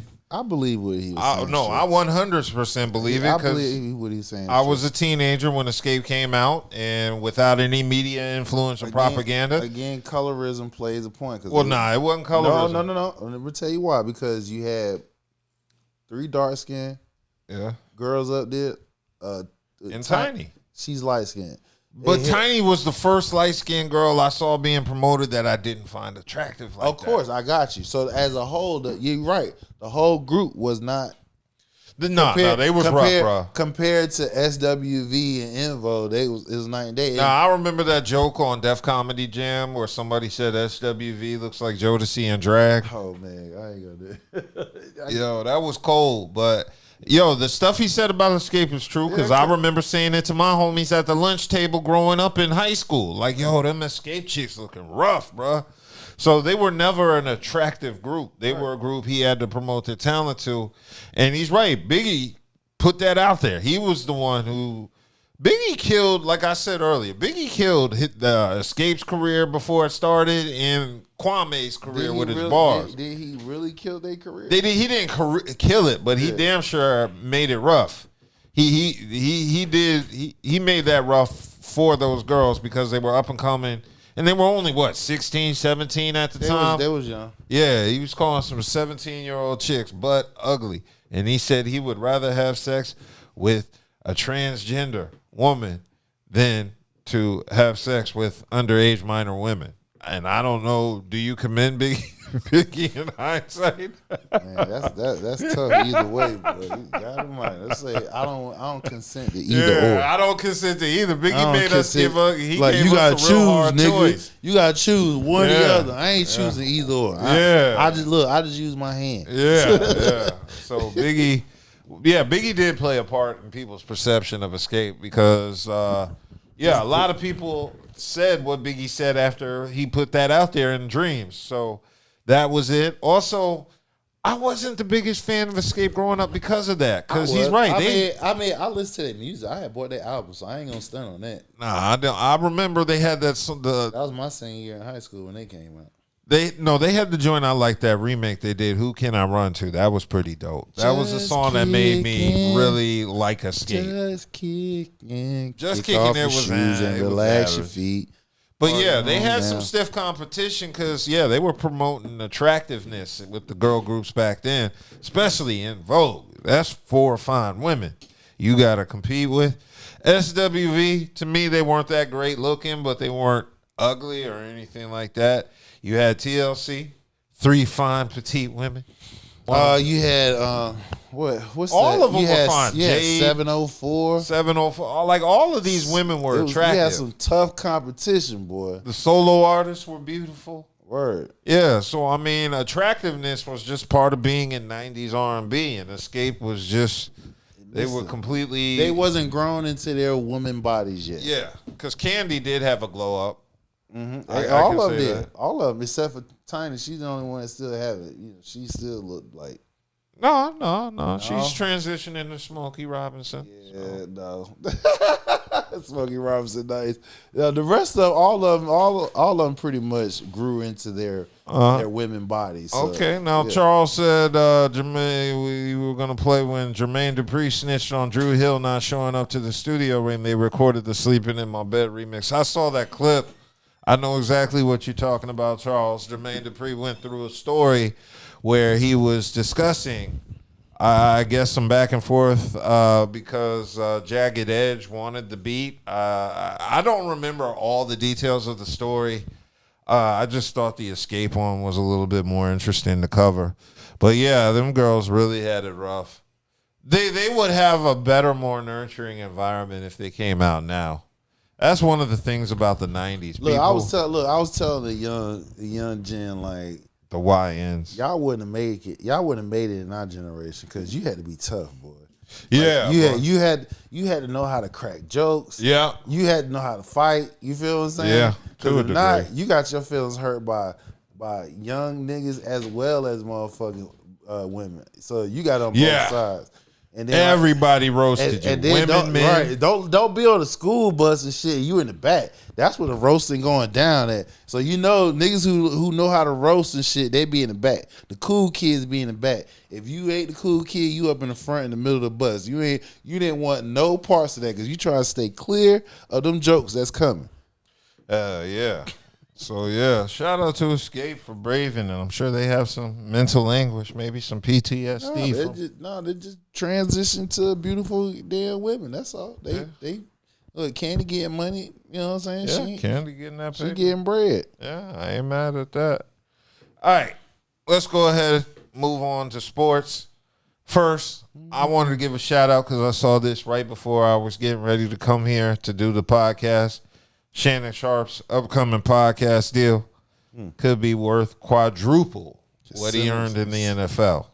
So, yeah, it looks like Shannon Sharp's Club Shay Shay podcast and also Nightcap and Jeff Teague's Club 520 podcast is making a deal with Colin Cowherd's The Volume Network, and he stands to get a deal worth upwards of $100 million, possibly. Stephen A. money right there. Yeah, so he's looking at some serious Stephen A. money, and he did it independently with Like, these look, podcasts. Stephen A. nigga, I can leave your show if I want to. I show up. Look, he gets so much money, he don't even show up at the show. Just take a video shot where the fuck I'm at in my house.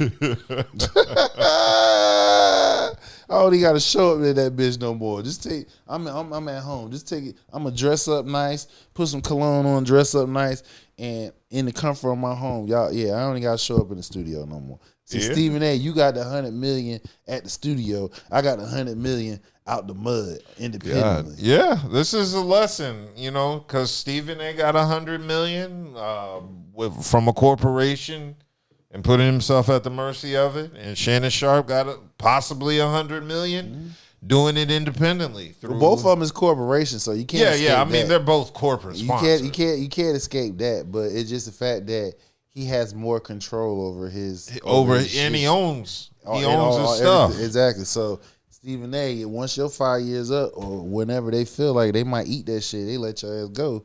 It's a wrap. Yeah, but by then Stephen A. will be president, won't he? Yeah, because you saw his ass on the news like he talking about I've had my pastor said keep the damn possibilities open. You don't know what God has there for you. Stephen A. I would run as a what independent nigga? Shut up. Yeah. So it looks like in Shannon's 15-year career, he made a little bit over $22 million total. Of course, that's chump change compared with NFL players make now. Yeah, that $20 million is most of them signing bonus. Yeah. You see what I'm saying? And signing bonus of a second or third tier player. Let me say that, because if you a top end player, your signing bonus is north of $50 million. Yeah. So I just wanted to give a shout out to Club Shay. Yeah, and Nightcap. Y'all come on and collab with us now. Share them coins with us. Because this goes back to what Corey Holcomb said. You don't always have to bow down and do it the traditional way. You don't have to kiss people's ass. Sometimes you can set up your own shit. Set up your own shit. Stand your ground. Think outside the box. Fight for it. Especially the one who made a comment on, let me see your degree. Yeah. Degrees is not always in paper. Yeah. And you got a lot of people who got degrees that still don't know their shit. So let me throw that out there. Yeah, but shout out Shannon. So Shannon, come what on, I wanted to do, collab with us, baby. Yeah, we could be on Shay media. Yeah, come on and collab with us, baby. I don't think I've said anything. Well, I probably have said some shit about Shannon in our I haven't 4-year history. Come on, Shannon. Come on, team up with us. Shannon sign Hassan, and I'll just be the sidekick on his shit. Yeah, come on here. Yeah. Okay. WNBA Draft. What was that? Monday? Yep. Monday's draft. You had your girl Paige went first. Number 1. You had a 6'6" lady out of France. She's number 2. Number 2, 19 years old. And Dominique Malonga. And she can dunk with ease. Yeah, I was seeing. That's who I'm excited about to see. So I'm gonna see who she gonna be banging on. I want to see her yoke on Brittany Griner. Everybody, get out of here, nigga. That's gonna be interesting. They said she could compare herself to Wemby. Damn. Yeah. You comparing a woman to Wemby Yama. Yeah, Wemby Yama. Okay. Then you had a couple of NC State players got drafted in the top 10. Couple of yeah, it says the SEC led all conference with 10 players drafted. The Big Ten had 7, the ACC had 6, and the Big 12 had 5. Yeah. But your girl Sedona Prince wasn't selected. And they said it was because of her domestic issues. She had a old sexual assault case. Yo, SA in the building. Like, damn. And that's one of the things about being in the WNBA. They actually care about your character. Had she been in the NBA, she would probably be in there. Still in there. But you know what the crazy part about it is? Yeah. Like, a lot of the top players could have came out, didn't come out because that college money. That NIL money is getting they only get like $75,000 their rookie year. Yeah. The NIL money, they getting like over $1 million. Like, why would I want to hurry up and come to the WNBA when I'm getting millions of dollars playing in college? You know what I'm saying? By the time I come to WNBA, I'm just living off my money that I made in college, pretty much. That money I'm making WNBA, that's my lifestyle that I'm probably paying for and shit like that. So they're waiting until that CBA deal that Reese was talking about that they change up. That's when they coming out.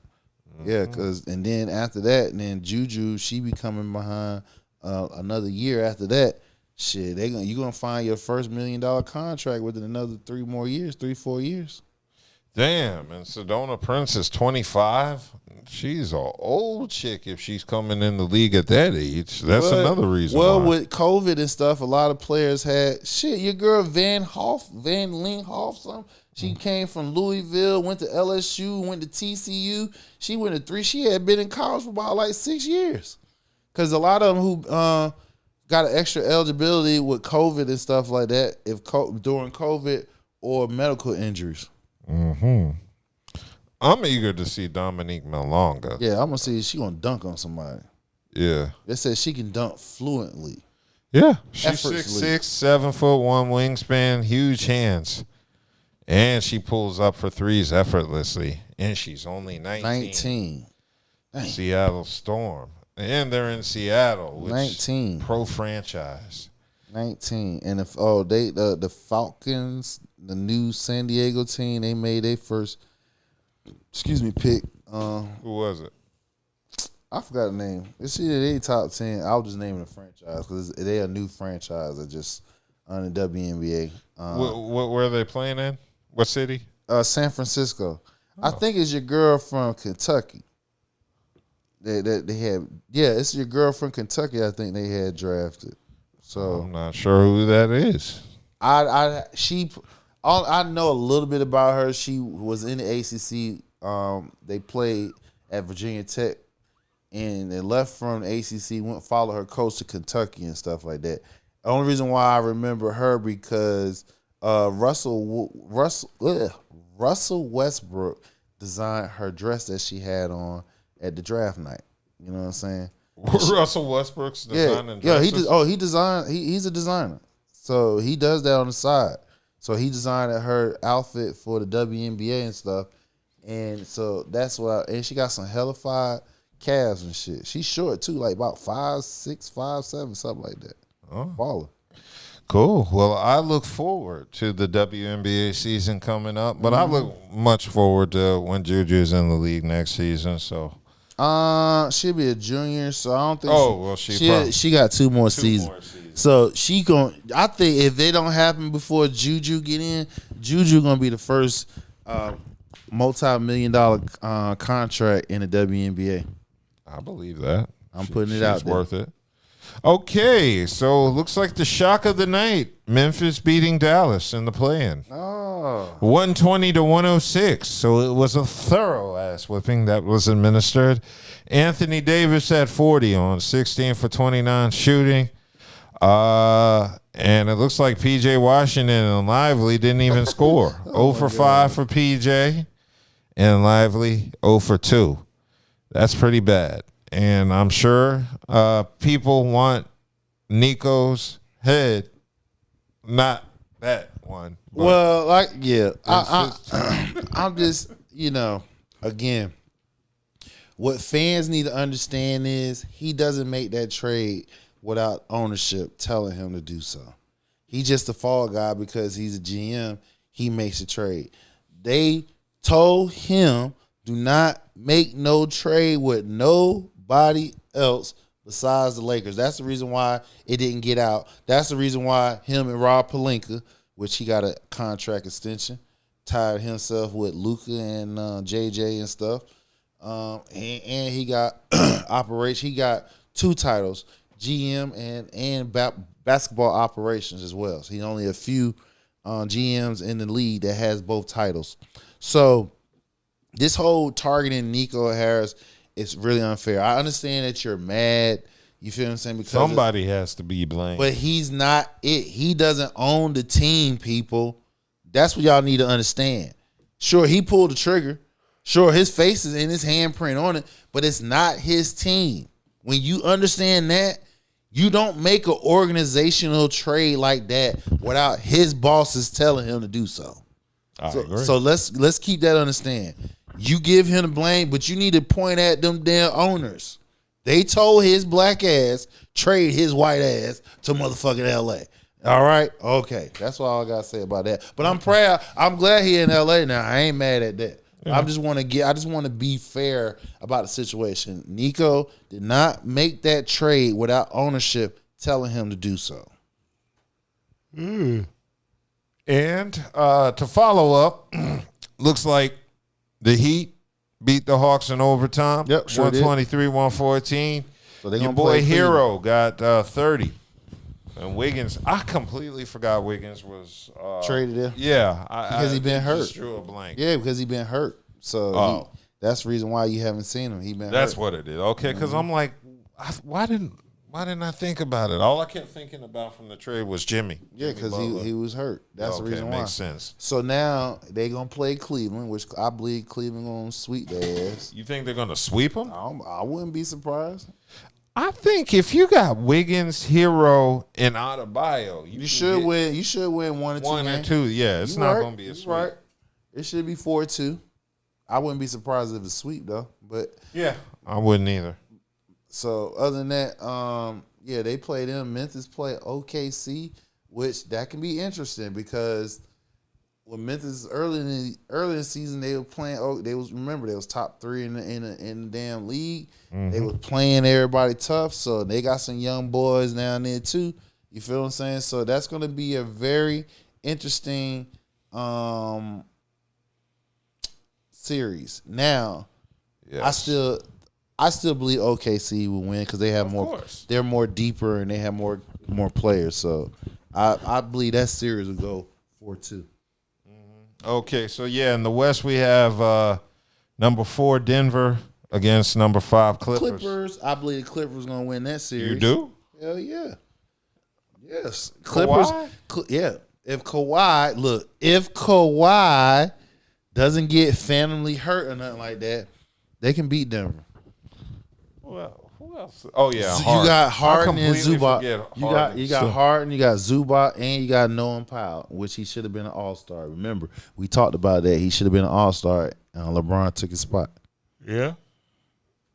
Okay, so I'm gonna see. Yeah, I think Denver got it. You got the best player in the league. Yeah, but you fire your coach. Yeah, well, that is true. I completely fire your coach and GM. Yeah, completely forgot about that. And we just shed light on how the riff on how Westbrook was being treated. You know what I'm saying? So, and you notice the last few games they played before the regular season end, they were playing a bunch of young guys. Guys, I didn't even know they was on their damn team. Yeah.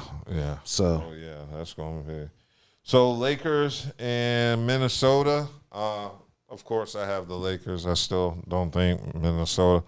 I think Minnesota's possibly going to get swept. Well, no. I'm not giving Anthony Edwards his due. They're going to get a game. Lakers in 5. Of course. Yeah, so Houston, Golden State. I have not been watching the Rockets play this year, and that's on me because I know they're killing shit. Udoka, you know, he's doing his thing. You know what I'm saying? I for him to go through the situation he experienced at Boston, he pretty much built the championship squad and wasn't able to see it through.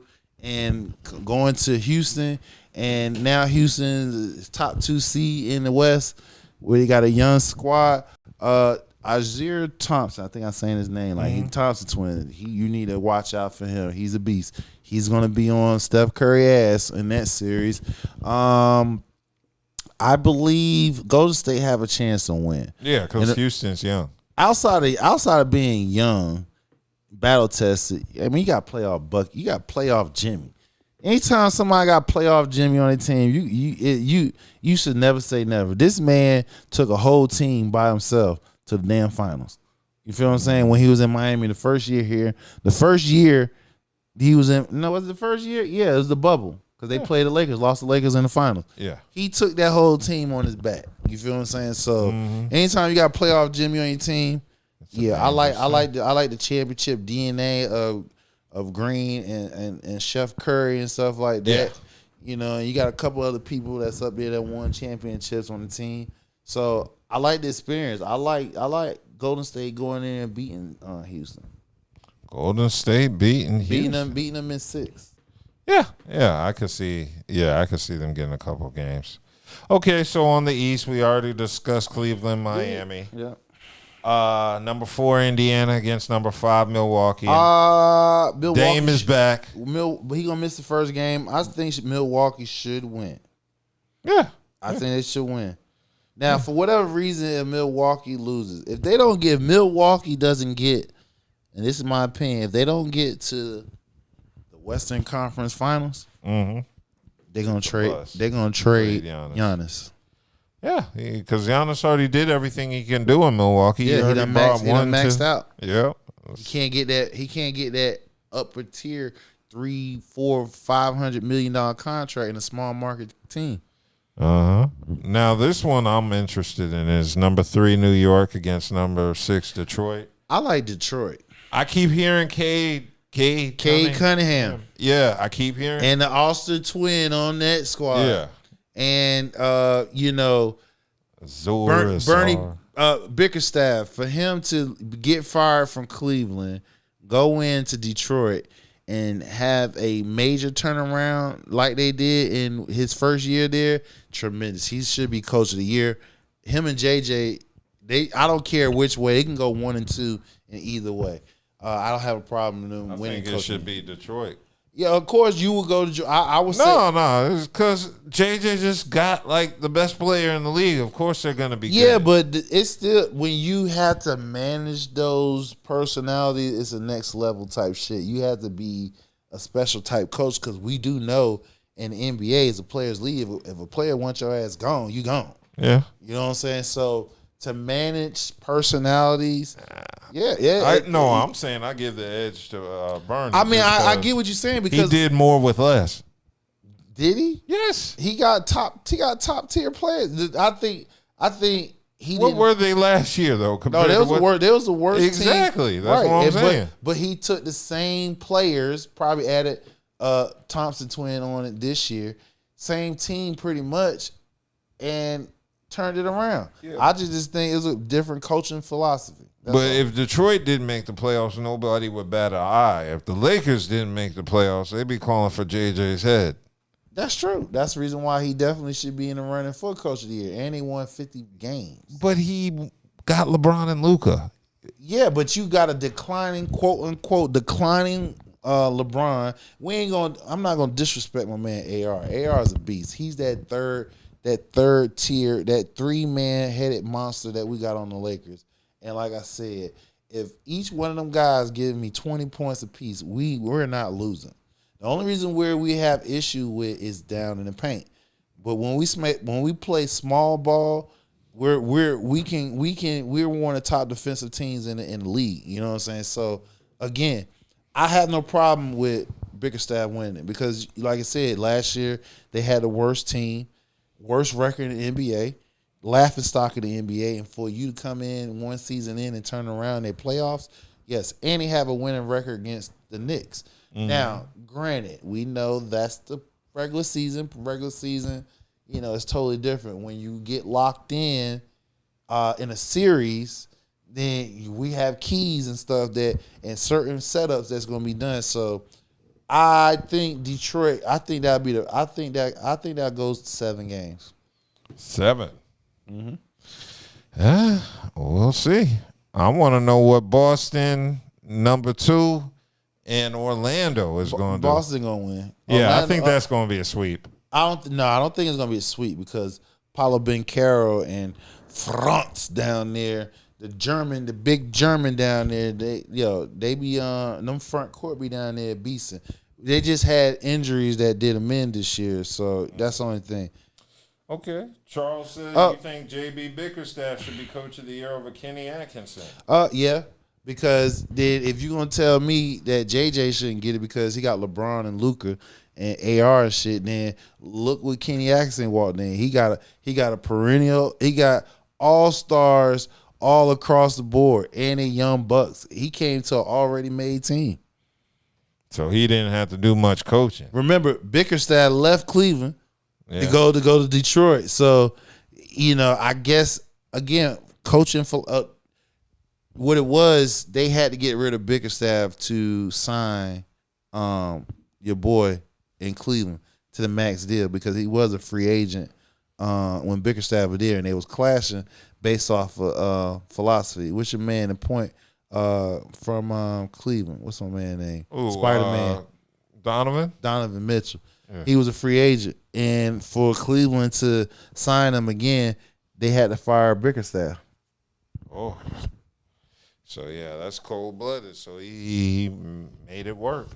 So, I'm excited about the NBA playoffs. Round 1 starts tomorrow. Like I said, I want to see that New York-Boston round 1. The Lakers in Minnesota, baby. I'm not as eager to see that just because I don't think it's going to be much of a matchup. It will because, like I said, Ant-Man, he a beast, man. That young cat, he ain't going to play. And Julius Randle, he has embraced his role of being a playmaker and stuff like that. So you should.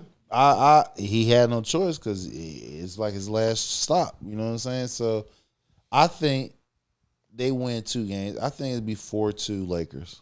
4-2. So you think, well, we got the best home record in the league. I also think Ant-Man is going to steal a game. Yeah, he's going to steal a game. Yeah. Cool. Well, wanted to mention Greg Popovich. Yeah, man.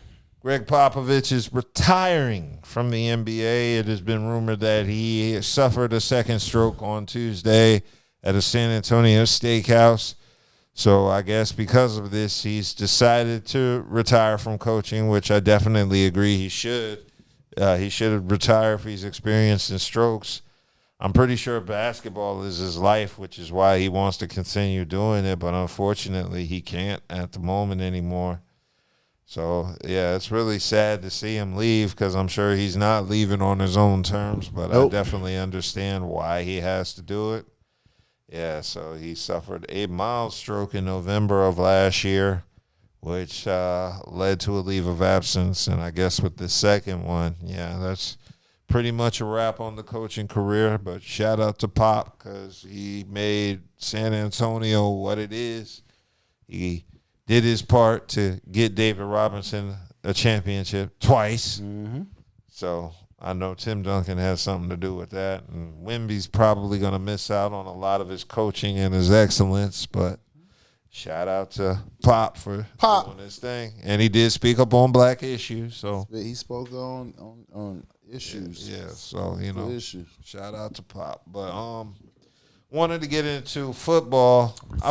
Football draft next week, baby. Yeah, the draft is next week, but I wanted to talk about what Colorado is doing. I have no problem with what they did. So Colorado is retiring Travis Hunter and Shedeur Sanders jerseys.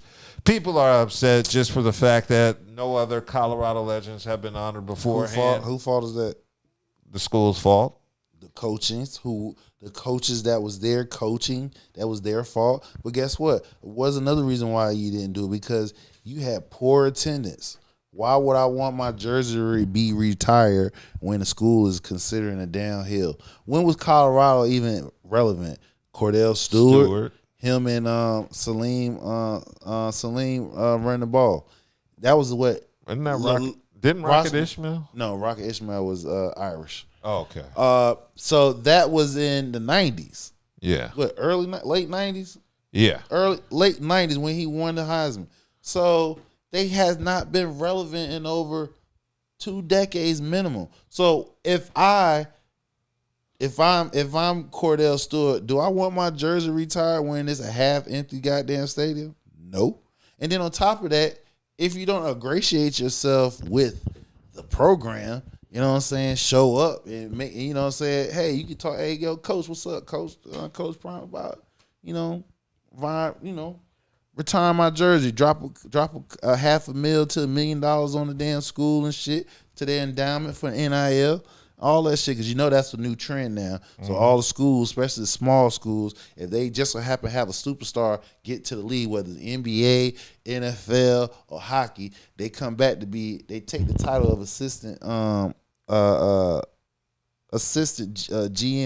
or assistant athletic director of the school and shit. Pretty much they donate some money and they bring in other boosts. They bring in their rich friends to come in and donate money to the school. That's all. So ingratiate yourself with the current Colorado team, and then Prime can probably hey, we can come out next year and shit and retire your jersey. But I had no problem with it. They made the school relevant. They came in and did a quick-ass turnaround that nobody haven't done in over 2 decades to make the school relevant. Their school is making money, all ends of the board. Everybody's winning. So since these young men came in with Coach Prime to help the school transcend to where they at, I have no problem with it. And one of them is a Heisman Trophy winner. So definitely let them get it. And they both going to be top 10 players. Why would you want the top 10 players jersey retired? Because that means when they get that check and they sign that name on it, guess what they're going to drop $1 million back at? Oh, Colorado, that's one of your goddamn boosters. Hello? Got no problem with it. So you're saying this is in part due to the alumni not paying their dues to Colorado and coming back to the program? Outside of that, they wasn't relevant. So now you giving alumni a reason to bring their ass back and open up their damn pocketbooks and donate money so we can bring in top tier players. Because as we see across the league in college, if you are a 4-star player, you got motherfuckers like a wide receiver want to go to Syracuse. He asking for $2 million. The coach said, hell no, I ain't giving you no $2 million. Wish that was asinine for what he's saying, because if you want to win, goddamn, you gonna have to probably pay that $2 million for that 4-star receiver. Or we go that 4-star quarterback out of Tennessee. He wanted to renegotiate his contract and get $4 million. Now he done lost on that shit because he going back home on the West Coast where he's from, to UCLA, and I'm sure he gonna take a pay cut from where he was getting at Tennessee. So it's a big, we ain't gonna talk about how Carolina went to South Alabama, done got them a damn quarterback. What, 3 years, 4 year, $4 million and shit like that. Yep. So these kids are getting money. There's no regulations on this shit. So if their name, image, and likeness and their playing skills transcends them to go to this program to get them in the top 15 in the polls and a possible chance of getting that bowl, because now if you get in the playoffs, especially if they're thinking about expanding the playoffs again too, if you get in the playoffs, that's more money that you are getting. And depending on how many teams in certain conferences get up in there, like last year, you might well say that was SEC goddamn playoffs. How many teams they got up in there? You feel what I'm saying? So the conference as a whole getting lots of money. So, I mean, you just go ahead and knuckle down. Mm-hmm. Charles said this might be something to incentivize new players to come to the school, because this shows how quickly they appreciate their players. Yeah, they appreciated players and what they brought to the table. They came in, they won. They had 2 winning seasons. No, they had one since they've been there. They had a winning season, almost in the bowl game. They was in the bowl game, almost was in the playoffs and everything. And you got a Heisman Trophy winner out of that. You know what I'm saying? So you brought eyes to the school again. You know what I'm saying? In a damn conference that's like on the fringe. Mm-hmm. Now Deion did respond to this, and he did say, "We're talking about Shedeur. We ain't talking about nobody else." He said if his last name wasn't Sanders, we wouldn't be having this discussion. So he trying to say that y'all just trying to say it's nepotism. That's the reason why he getting retired. Which is true. Well, I don't think, again, I mean, we could all automatically say it's nepotism because it's his dad, but his playing on the field earned it. Again, he could have told his dad like that, I'm staying in Jackson State. I ain't coming. Mm-hmm. But he decided to come with his dad to help him build the program to where it's at right now. Mm-hmm. So he made major sacrifices to help the school. Mm-hmm. Now, what if they didn't have the winning season that they have? We ain't talking about this. Okay, well, Red Phoenix, shout out to you. Make sure you like, subscribe, and share. Share. We see you coming in from Twitch. But Red Phoenix wants to know, would you say it's better for someone who is a great player to go somewhere where they can stand out more, or play for a D1 where it's harder to stand out? You want to go to where it's harder to stand out because you playing top tier competition. So this is what you got to understand. So Pop Warner, you got a whole big ass pool of players that's out there playing. Then when you get to high school, it starts shrinking. Once you get to college, it starts shrinking. Once you get to the NFL, it's only 2,500 active players.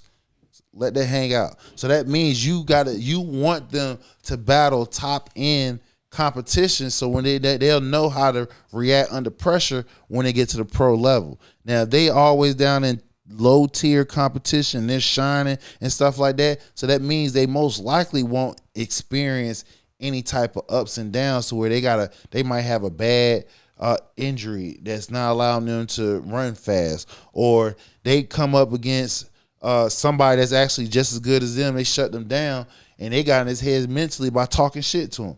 You want to see what your player that your team might draft in the next level, see what type of competition they've been up against. Mm-hmm. Cool. I'm interested in the NFL draft. It's next week, isn't it? Yep, next week. Okay, Less than 9 days, they're releasing baby. new mock drafts, and they got your boy Cam Ward I as the said consensus to number you, one baby. Listen, I've been telling this shit from the beginning. I said Cam Ward number 1, baby. Now, after that, it's a toss-up. You know, me personally, They say Travis Hunter number 2 to Cleveland. you right. They say it, but you know what?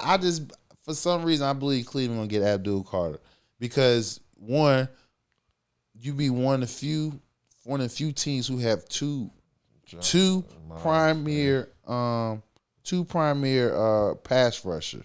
One in the back end of his career, another one rookie on a rookie deal. You just gave one of them he got the second highest non-paid quarterback contract in the league now. Mm-hmm. So now you got a rookie to pin in. Yeah, I think they'll go with Abdul Carter, and the Giants are going to take Travis Hunter. Okay, because, in the mock draft, they say Shedeur is going to the Giants. Do you think that makes sense? Shedeur quarterbacking at the Giants? Well, didn't they just sign somebody? Yeah, they signed Jameis Winston, and they signed what's the name that was at the Pittsburgh last year? Russell Wilson. So they got Russell Wilson, and then on top of that, the reason why I don't see them picking him because the board, him and the GM, they're fighting for their jobs. Mm-hmm. So you're not going to take a chance on a rookie quarterback when you're fighting for you literally have to have a winning season to be coaching again. And you sign not one but 2 veteran quarterbacks automatically. So I think they're going to go for they just blowing smoke up people's asses because they want somebody to come up and jump ahead and draft him. Because they want 2 first-round draft picks. Right now, Shedeur is worth 2 first-round draft picks and a couple of second rounds. He worth probably like 5 draft picks. Mm-hmm. If Bryce Young got damn near that trade with Chicago, now it's not number 1, so let me say that. It's a number 3 pick. But I think that number 3 pick is worth 2 first round and a couple of second round and later pick. Mm-hmm. But I don't think Giants going to. I think either if the Saints don't draft them, somebody's going to trade up and jump ahead of the Saints, which I wouldn't be surprised if Pittsburgh do it because if you saw the McAfee show about Aaron Rodgers on what he was talking about, he is like he's still thinking, he's still hung up on how the way he was handled in New York. Yeah, he don't like that. He don't like that because he was like, he flew all the way cross country. And it's like Aaron Glenn basically is like, while he talking to the GM, he like basically Aaron Glenn like, hey, you going to play football? And when he answered the question, I don't know. He's like, okay, well, we're going to tell you this. We're going to go into another direction. We're just going to tell you that we're going to go in another direction. He like, okay. I was like, well, I ain't had no problem with that. He thinking like, you could have told me over the phone. I ain't had to fly all the way from Cali to damn New York just for you to tell me that shit. You feel what I'm saying? So he still hung up on that. He still pissed off about being disrespectful, being disrespected like that. So if I'm the Steelers, I'm moving on. Because we saw what happened when he wasn't in OTAs with the Jets. You feel what I'm saying? He coming into a new team. He got 2 prima donna damn receivers. You feel what I'm saying? That he got to get. You need OTAs to get into that. Mm-hmm. I think that he's bypassing that. He's still believing that he can play off his ability, which if we look at the past couple of years, it's transcending in the wrong direction. You feel what I'm saying? So, and on top of that, the Steelers doesn't have a solid offensive line. So it ain't like you're a nimble ass motherfucker that can run around. You should at least the quarterbacks they had last year, they can run from damn pressure and shit like that. Aaron Rodgers is not. So me personally, I think that they're gonna trade up and go get a quarterback. And if I'm not mistaken, they're gonna trade up and get Shedeur. Mm-hmm. Well, we will see. The NFL draft is next week. Do you know the exact day? It's usually Thursday on Friday. Okay. It's a 2-day. We can look right quick. Yeah, I like to make sure my information is accurate. So let's see. The Would say better. Okay, so yeah, it is Thursday, April 24th at 8 p.m. Eastern. So, yeah, this Thursday coming up, I'm gonna be watching. I'm just watching like the first 5 picks. After that, I'm playing 2K. No, I gotta watch the first. I gotta watch my Cowboys in later round. So I'm gonna watch the first round. Our squad, the Commanders, is already set. Y'all got the last pick. Yeah, so we ain't drafting nobody worthwhile. A first round draft pick is still a first round draft pick. That is true. You still can find. We need a punter. No, don't do that. Know. I don't even know our. Yeah, I'm not even wasting a first round draft pick on a damn punter. I know. You better get you a gem, a hidden gem that can be like a transcendent. Y'all need defensive tackle. Yeah, y'all need. We need a few linebacker. things. You know what I'm saying? So yeah. You need a skilled wide receiver and stuff like that. So y'all need some hoes. Cool. You got anything else to add? Oh man, I did have a baseball top 10. You know what I'm saying? Because you know I'm a Dodgers fan. You know what I'm saying? Gotta give a shout out to the Dodgers.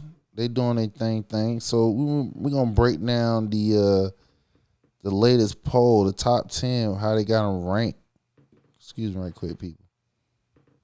Go for it. And while you look, shout out to Charlie Ward. He got a coaching position down there in what's it? A&M. Yeah, Florida A&M.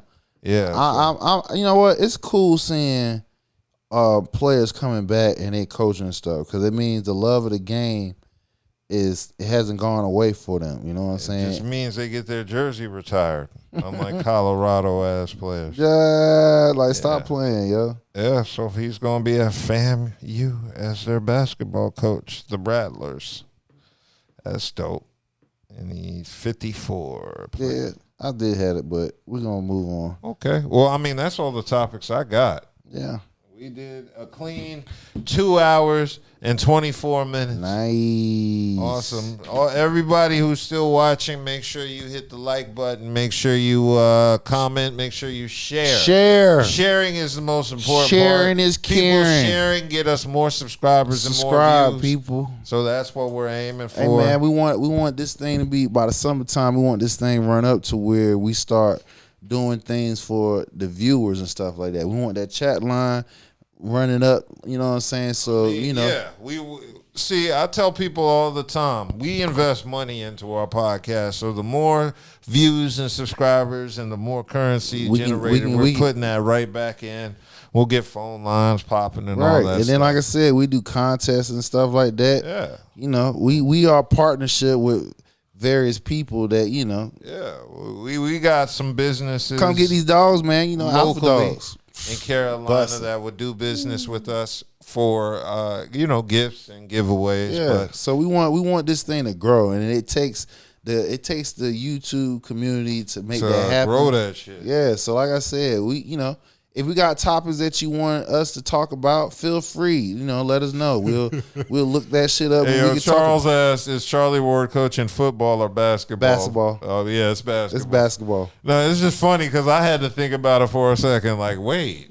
Yeah, he did play both. Yeah, he played. He did play both. You had to think about it, but I believe it's basketball. Oh, Buddha's watching. He said, "Great show." Word, appreciate that. Yeah. So like I said though, we need all the fan base out there, like, share, and subscribe. We're going to gold this year. We want it by the end of this year. We want to hit about 10,000 or better. We need y'all to hit that. You know what I'm saying? So we see y'all next week. Peace.